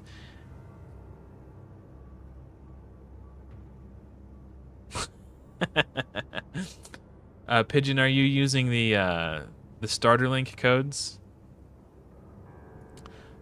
There's a code that you can do that will allow you to start with Karato Fox Hunter, and then you can promo code for Sun Wukong. Someone was saying in my Discord, I forget, there's a couple people who are like really adamant about starting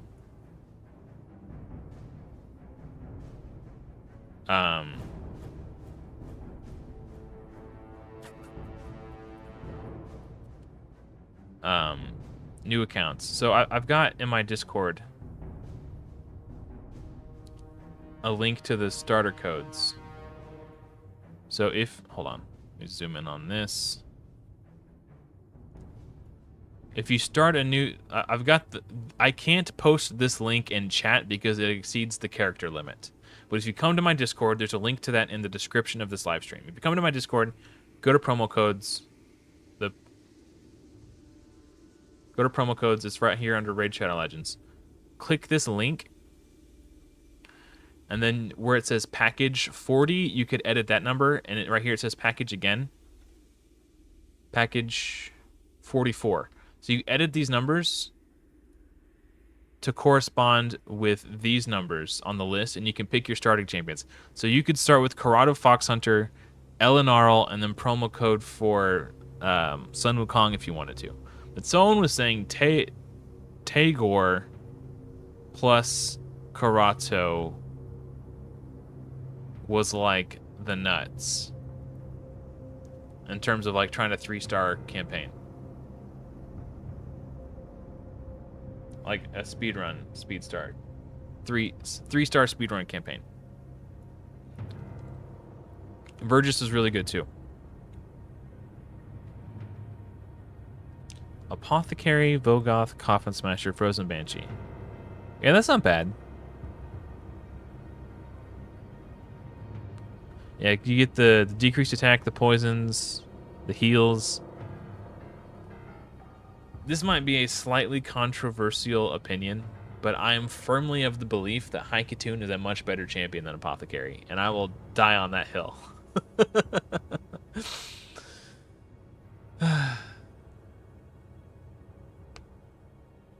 Yeah, Karato has a crit rate aura.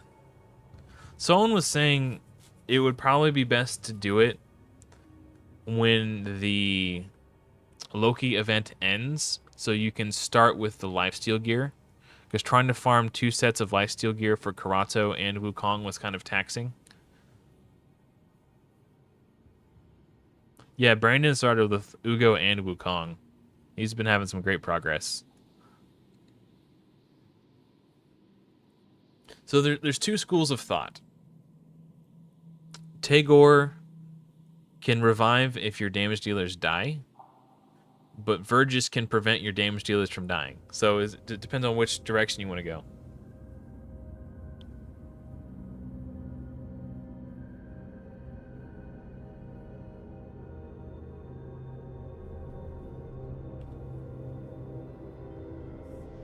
Yeah. There's a new, I don't know if they're missions. It's more like a battle pass thingy. I forget what they call it, like the apprentice pass or something. And you can buy like a Stag Knight or a... I mean... Yeah, I don't know. The reason I started with the champions I started with on this account is because I wanted to make sure my clan boss team was set from the very, very beginning. So the only thing I need to pull would be a marked, and I could build an Ultra Nightmare clan boss team on this account. But that's, you know, it's kind of boring to know that I don't need to rely on my shard pulls. So it is tempting to start with like more general purpose utility stuff and work my way up to a clan boss team. Like I could start. There's a promo code for Stag Knight that you can put in called Huntmaster. Start with Stag Knight. Like that would be dope too. Oh, I want to keep that one. He can be food. I keep him for Faction Wars. I don't like him.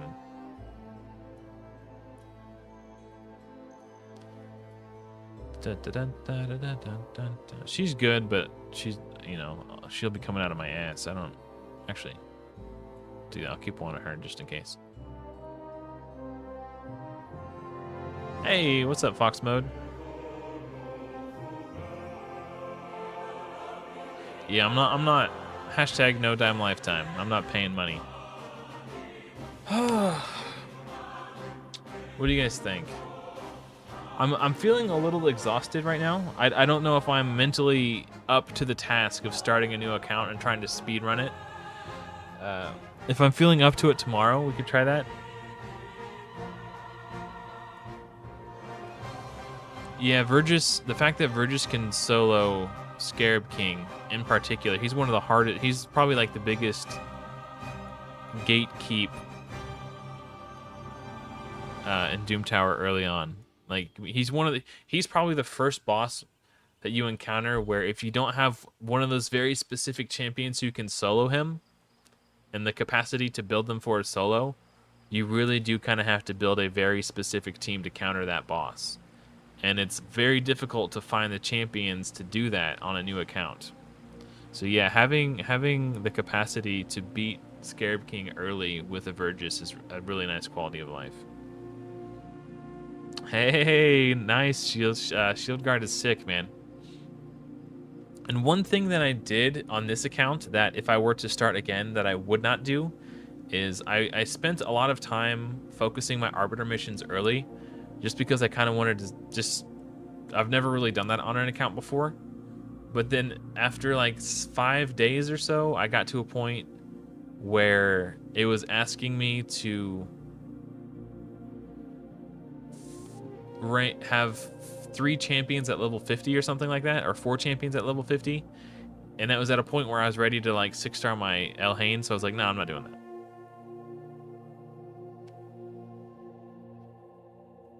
Okay, so I think you have to be playing on a PC and have Plarium Play downloaded. So with that starter link, Brandon's actually got a video. Here, I'll link Brandon's video, but I'll explain it and then I'll link his video. So you have to log out of Plarium Play.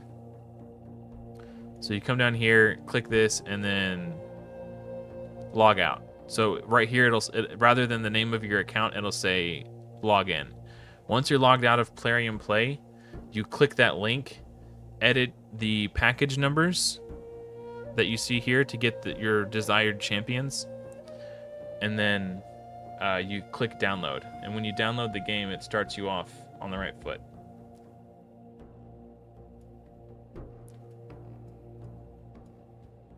Let's see. Brandon just posted this video.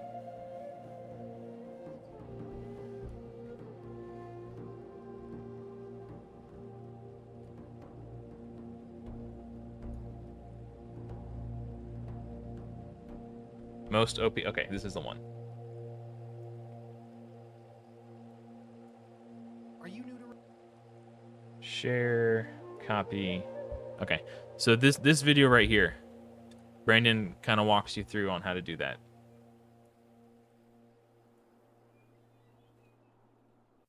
If you want to check that out, that might be able to help you out.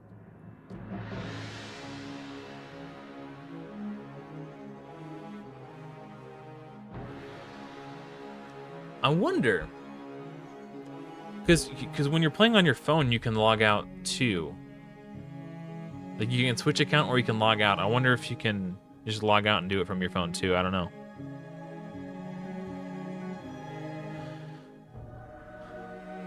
I heard, now I don't know if this is true, but from what I heard in regards to the artifact challenges, is that somebody during the Hell Hades free-to-play challenge of 20 Whatever the most recent one was, the one at the start of this year.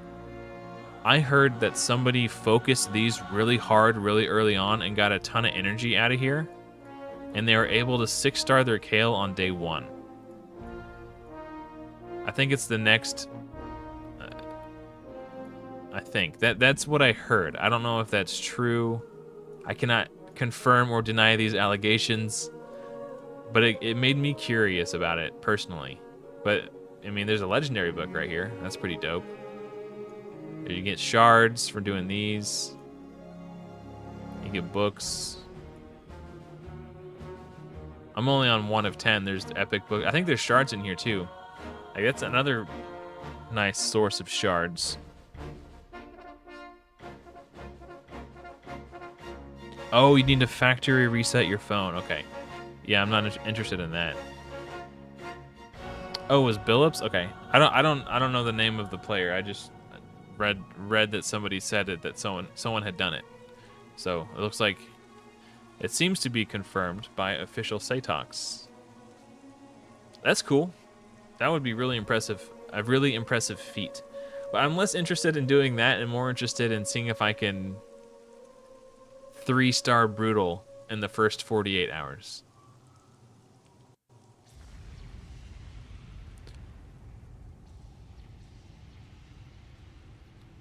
I also want to... There's a lot of things I want to try. I also would like to try starting a new account and literally not doing anything until I get a mission or a challenge that tells me to do it. And the moment I complete what the mission or the challenge is telling me to do, go to the next thing and see how efficient it would be to play the way Plarium has intended you to play. I'm really curious to see how effective it is. But I don't have the patience to do that right now. But it is something I would like to do eventually. So like if I went into Raid not knowing anything about it and I just followed the missions and the challenges, how would that lead to success or not? Comparatively to just doing the way I feel like I should be doing them. You 3-starred Brutal with no 6 stars? That's pretty impressive. My initial inclination is that Karato and Sun Wukong would be really good. Outside those two, I'm not sure. I would probably want somebody who is Magic Affinity, but then again, all of the starting champions are Magic Affinity. So, I don't know.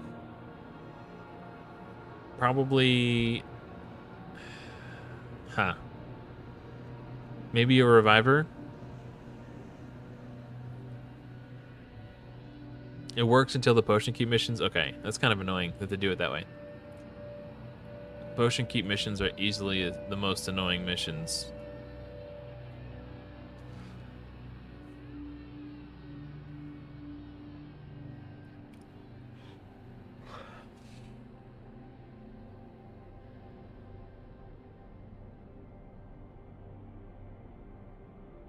Well, that is... Oh, it's not all my energy.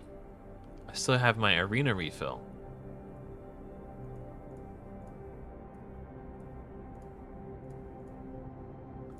I'm running out of chickens, though. I gotta crack some more shards.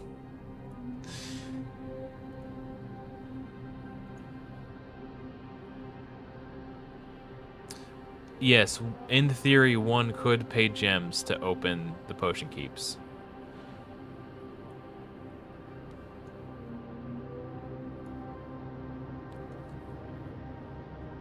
But I ain't about that life. Was that Tailgar in Tailgore? I've seen Relentless. It looked like he took 2 turns in a row.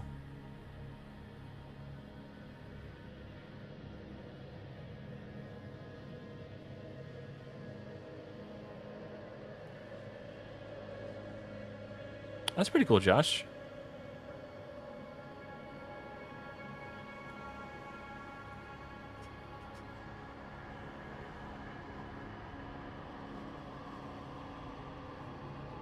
trying to remember how many points I got in my novice tournament. Exactly. I made a community post. I told people I would keep them in the loop, but then once you get to a certain point, progress slows down a lot, and it's harder to like make meaningful update posts.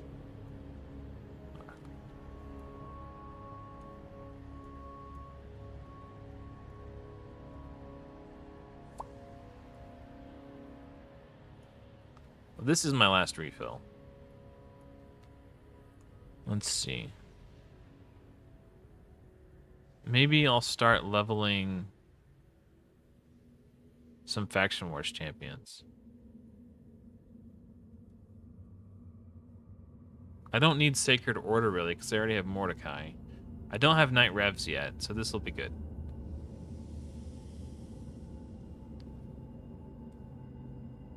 Let me check. Community. That's 7 days ago. Farming food.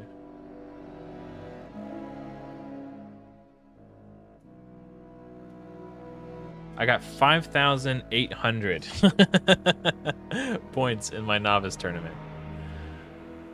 Yeah, that was 5,809 to be exact. So pretty much crushed it.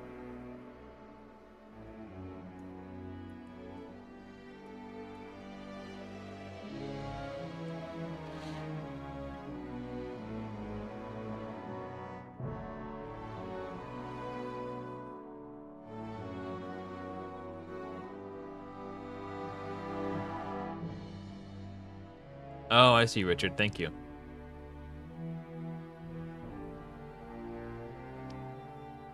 Yeah, man, when the Yumiko 2X was happening, some people were talking about that in my Discord, like starting with Karato, rushing the, or not 2X, 15X or whatever, the progressive chance for Yumiko. People were joking about starting with Karato, rushing the voids, ripping them, and seeing if you can start with Yumiko and Karato.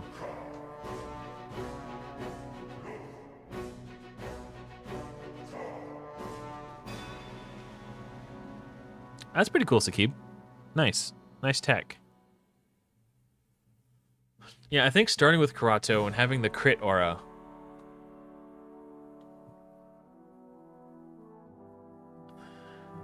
Yeah, that could be good.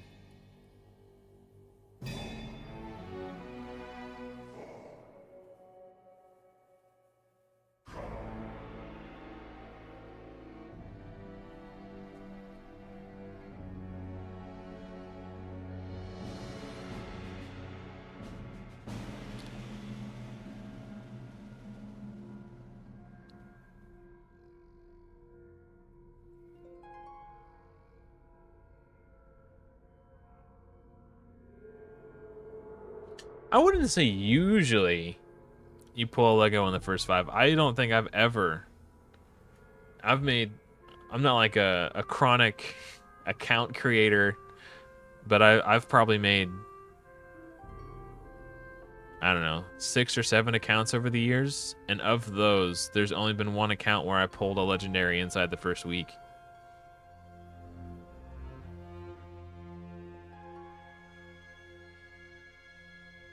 Michinaki. The name sounds familiar, but I can't quite put it together who that is in my head. Let me look at the index real quick. Michinaki.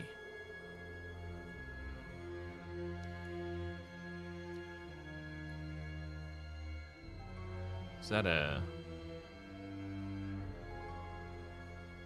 Oh, no, not Sylvan Watchers. I meant Shadowkin, okay.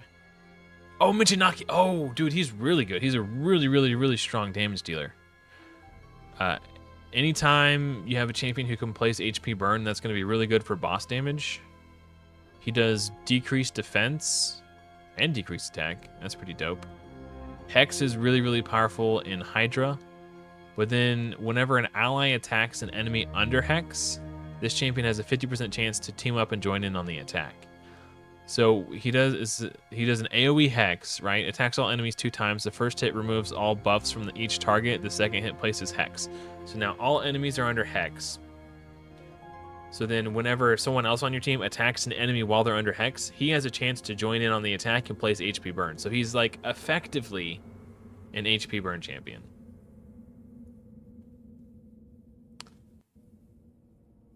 And AoE decrease attack is really, really powerful for just about every piece of content when you're progressing through the game. He's a beast. He also does like AoE, like this guy is really good. And he just hits hard too. He has damage that scales off of defense, and he's got a base defense of 1,465. And he's got really good HP. Like, he's going to be very difficult for your enemies to kill, so he's going to have high survivability. And by ramping up his defense, you're increasing his damage and increasing his survivability. So champions who have damage that scales on defense are really good. And he's got a really nice all battles aura. Yeah, if you pulled Michinaki, you're in a good spot. He's a great one. He's going to be good in Clan Boss. He's going to be good in Hydra. He's going to be good in like basically every dungeon, Doom Tower when you're progressing. I don't think there's any piece of content where we'd be like, nah, I don't think I need to put Michinaki on this team. I mean, I recognize the name Michinaki. You ever hear a name that sounds familiar and you're like, why does that sound so familiar? I can't put a face to that name. That's all it was. I knew who Michinaki was. I just was drawing a blank in the moment.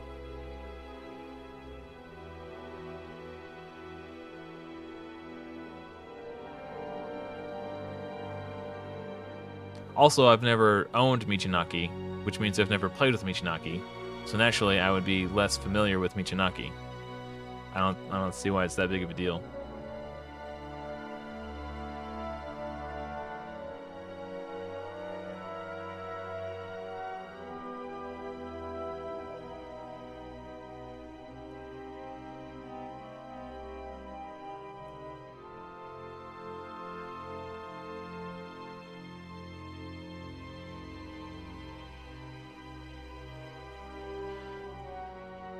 So, any champion who has debuffs that need to be placed, you want to make sure they have enough accuracy to place those debuffs.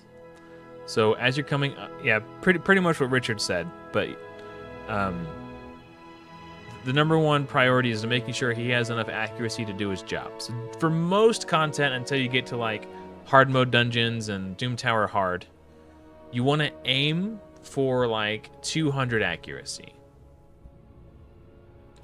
And like anytime you're building anyone, like absolute minimum is like 170 speed that you want to aim for. But more is always better. So like for an early game build, it's like early transitioning from early game into mid game, you want like 200 speed, 200 accuracy. And then as you get better gear, you can start building more damage into his kit. So like crit rate, crit damage, those sorts of things. It gets a lot easier the later into the game you get.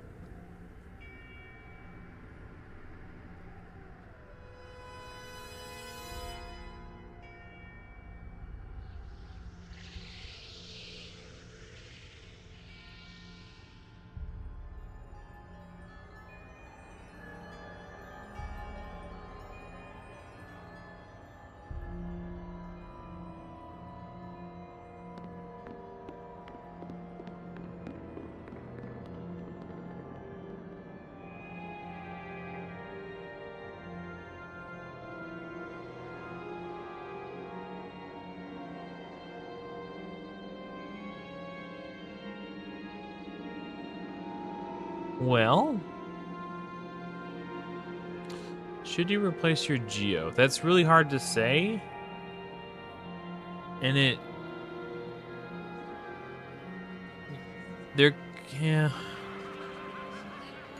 there's a slight risk that Michinaki could override Geomancer's burn, because Geomancer's passive only triggers if the enemy is under his HP burn.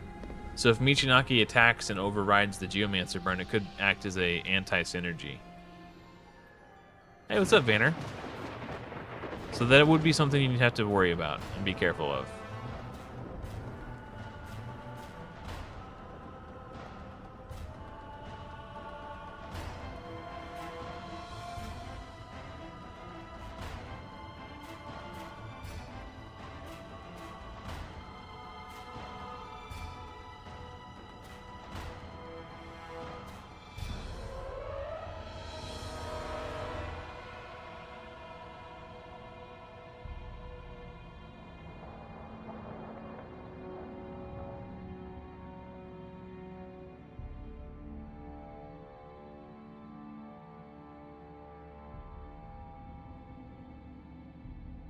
kind of want to see what faction crypts I have open today.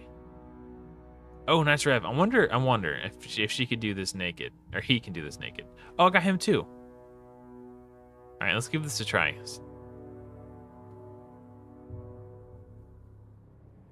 Huh.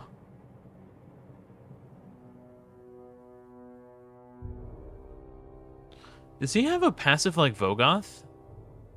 Every time he gets attacked, he's getting healed. I don't know why I keep calling this individual a she.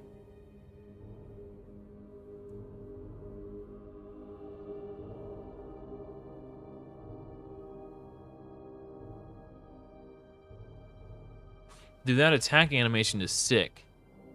When he does the A1, hold up. It like, hold on, I'm gonna slow this down. Look under the feet of this target he attacks. Oh, maybe it was his A2 that did it, never mind. Okay.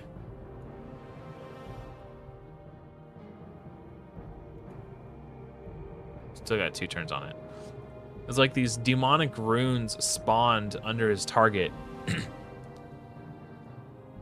Maybe I gotta slap some gear on him. I don't really have any gear though, that's the problem. Wham. Bam. Thank you. Ma'am. Then we want chest and weapon. I got chest.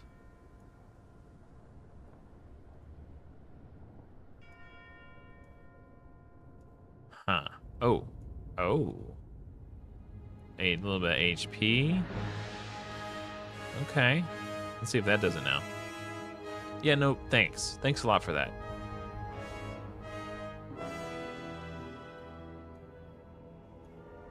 Thank you, Captain Obvious. All right, let's try this again.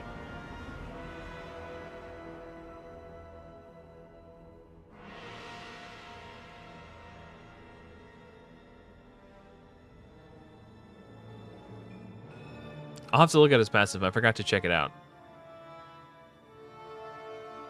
Okay, hold up. Yeah, right there. Like, it's like... It gave me, like, Supernatural vibes. I don't know if you guys ever watched that show or not.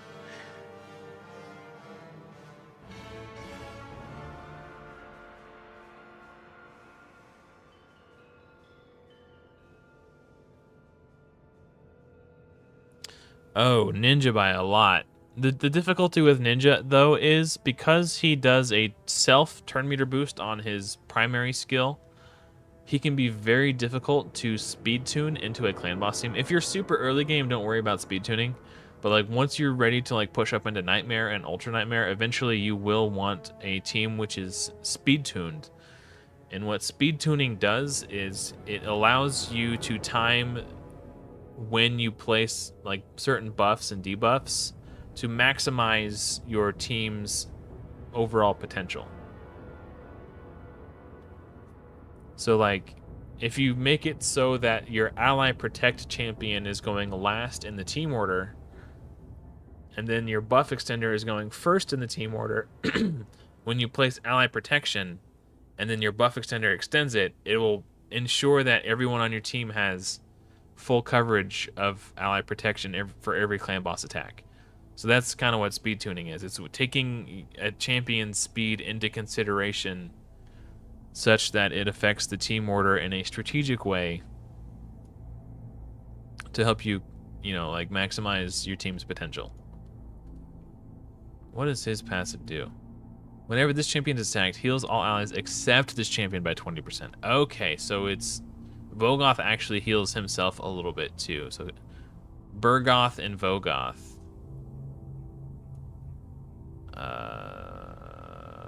Ascending him would actually... He's actually not a bad Faction Wars champion. Chemical stench. I think my wife would argue I have that ability. Yeah, okay. Do I have any... Helm, hand... Okay, I've got 4 pieces here.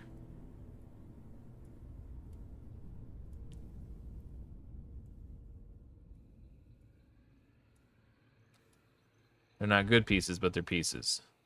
That one's decent. And that one's... It'll do. I just need a weapon and a shield. He doesn't scale off HP though. Or attack, I mean. Weapon and a shield. Weapon and a shield. Surely I have a weapon and a shield. I guess they don't need to be from a set, but it would... When your gear sucks, matching a set can be pretty helpful. Just because you get such a big stat boost. Like 15% more HP and a little bit of extra healing. Alright. Let's see if we can do this now. Hey, what's up, Wiz D? Is that... Hold on, I gotta see. Is this the same one? Go to channel. Is this who I think it is? Oh, okay. There's another YouTuber called Wizard D Gaming. I thought that's who it was for a moment. I got you guys confused. Hello and welcome.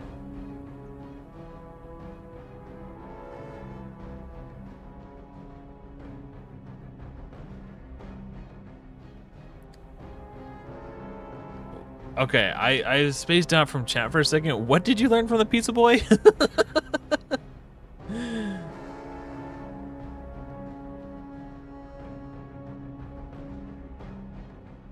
Yeah, Vogoth is just like quite a bit better.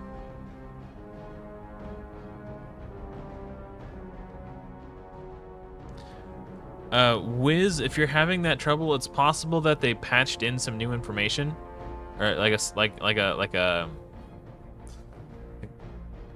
know what I'm trying to say. Like it sometimes when they do an update, it will be off and they'll have to patch something to like fix it. It's possible that there was a patch. Oh, quoting Supernatural. Oh, hey, we did it! Yay! Okay. Well, let's end on a W. We can take them out now. So, actually, what do you guys think? I'm feeling lazy, and I don't want to farm Minotaur a whole bunch, but I'm going to have to eventually. I have enough gems here that I could, in theory, buy masteries for my next 6-star. Which is probably going to be Mordecai.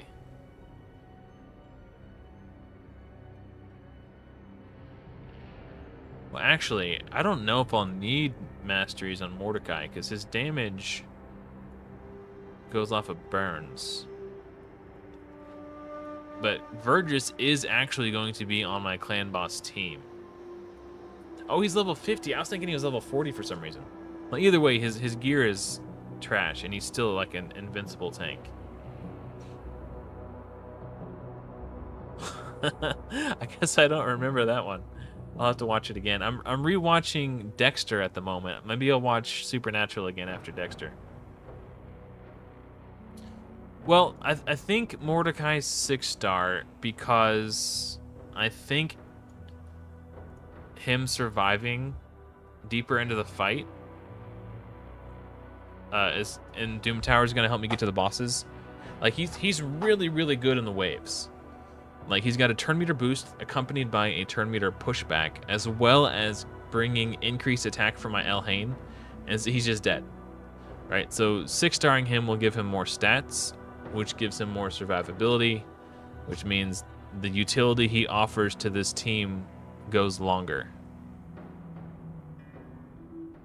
So that's my logic. If I 6-star him, I will be able to likely progress further in Doom Tower, which will help me get to the boss, which will help me beat the boss, which will help me complete my advanced quests every day. And by completing my advanced quests every day, I'll be able to get an extra energy refill every day.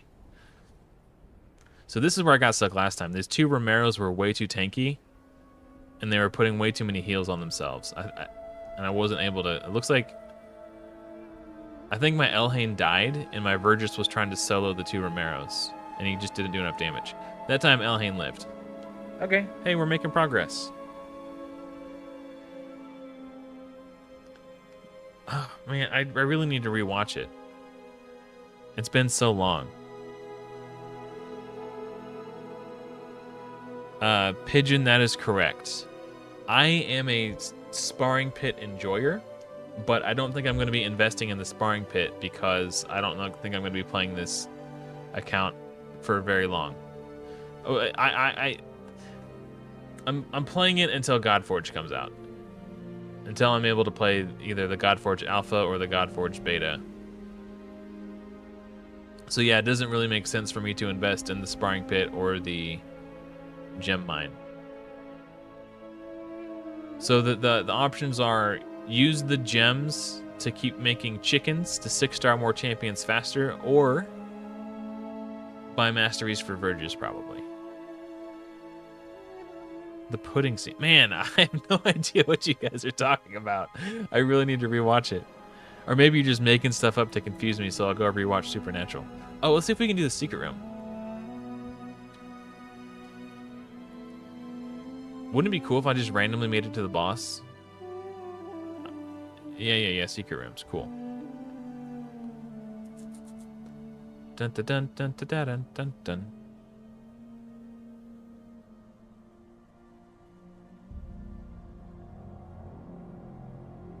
Noise.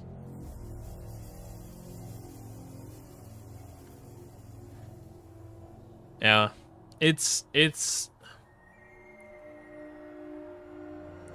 possible that getting him to 50 will be enough. It's something I might have to evaluate once I'm there. Like, take him to 50 and see how he does. If I can make it to the first boss, then I won't worry about it at all, and I'll just do Verges next instead. Because I just want to get to the first boss. So I can start... Because I think, maybe, Verges might be able to solo the first boss if this is the Scarab King rotation. But I should be able to get away with running Mordecai at level 50 in dungeons. But I was toying around with this idea at the top of the stream, and it's that I might not build Haikatoon until I'm ready to actually build my 2-1 Ultra Nightmare team. Because Mordecai is already a turn meter booster,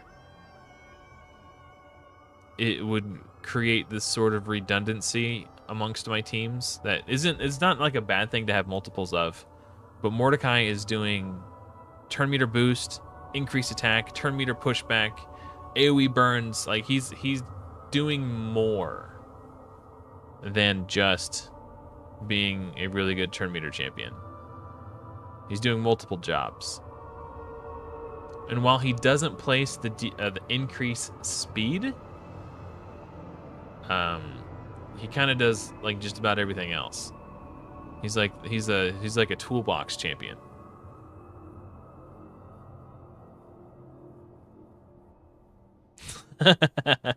I think this is my third watch through on Dexter, Sakib, so don't feel bad.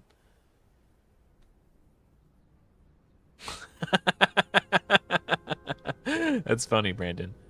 Yeah. Uh-oh. I think I might have hit my limit. The Virginator.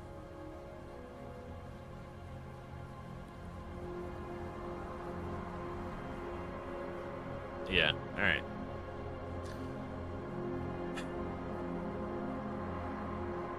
I didn't want to take Loki out of the sparring pit. He might have been able to help too, but last time I took him out, I forgot to put him back in, so I just didn't want to take him out. Man, I'm going to keep my eye on this Champ Chase. And if I can just... Actually, I really want second, but I'd much rather have this epic book than these. And I don't even have Odin, so I wouldn't be able to earn it anyway.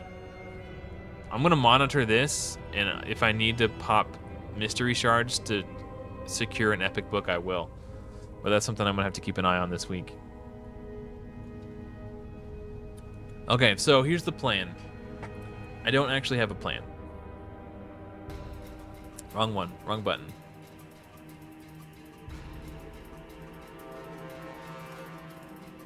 Ignore my PC. Here, let's do this. You see nothing. Immersion. If I'm feeling up to it, just for funsies, we might start a Brutal Campaign 3-star speedrun. If you missed what we were talking about earlier, the objective would be to secure the Sacred Shard from 3-starring Brutal and 3-starring Hard within the first 48 hours to try and crack them while the new player boosted summoning event is alive. Additionally, there is a 2x on Voids going on this weekend. If I can secure the Void Shard from beating Mortu on normal and 3-starring normal, I'll be able to crack 2 Voids during the 2x, and hopefully, inside the first 48 hours, secure and crack my 2 Sacreds. If I'm feeling up to the task, we might be doing that tomorrow. So, I'm going to try to get some good sleep tonight. I'm going to make sure that I get a nap in before the stream, because I'm getting old. But yeah, I'll try to like pump myself up for it, and we'll try to smash it out.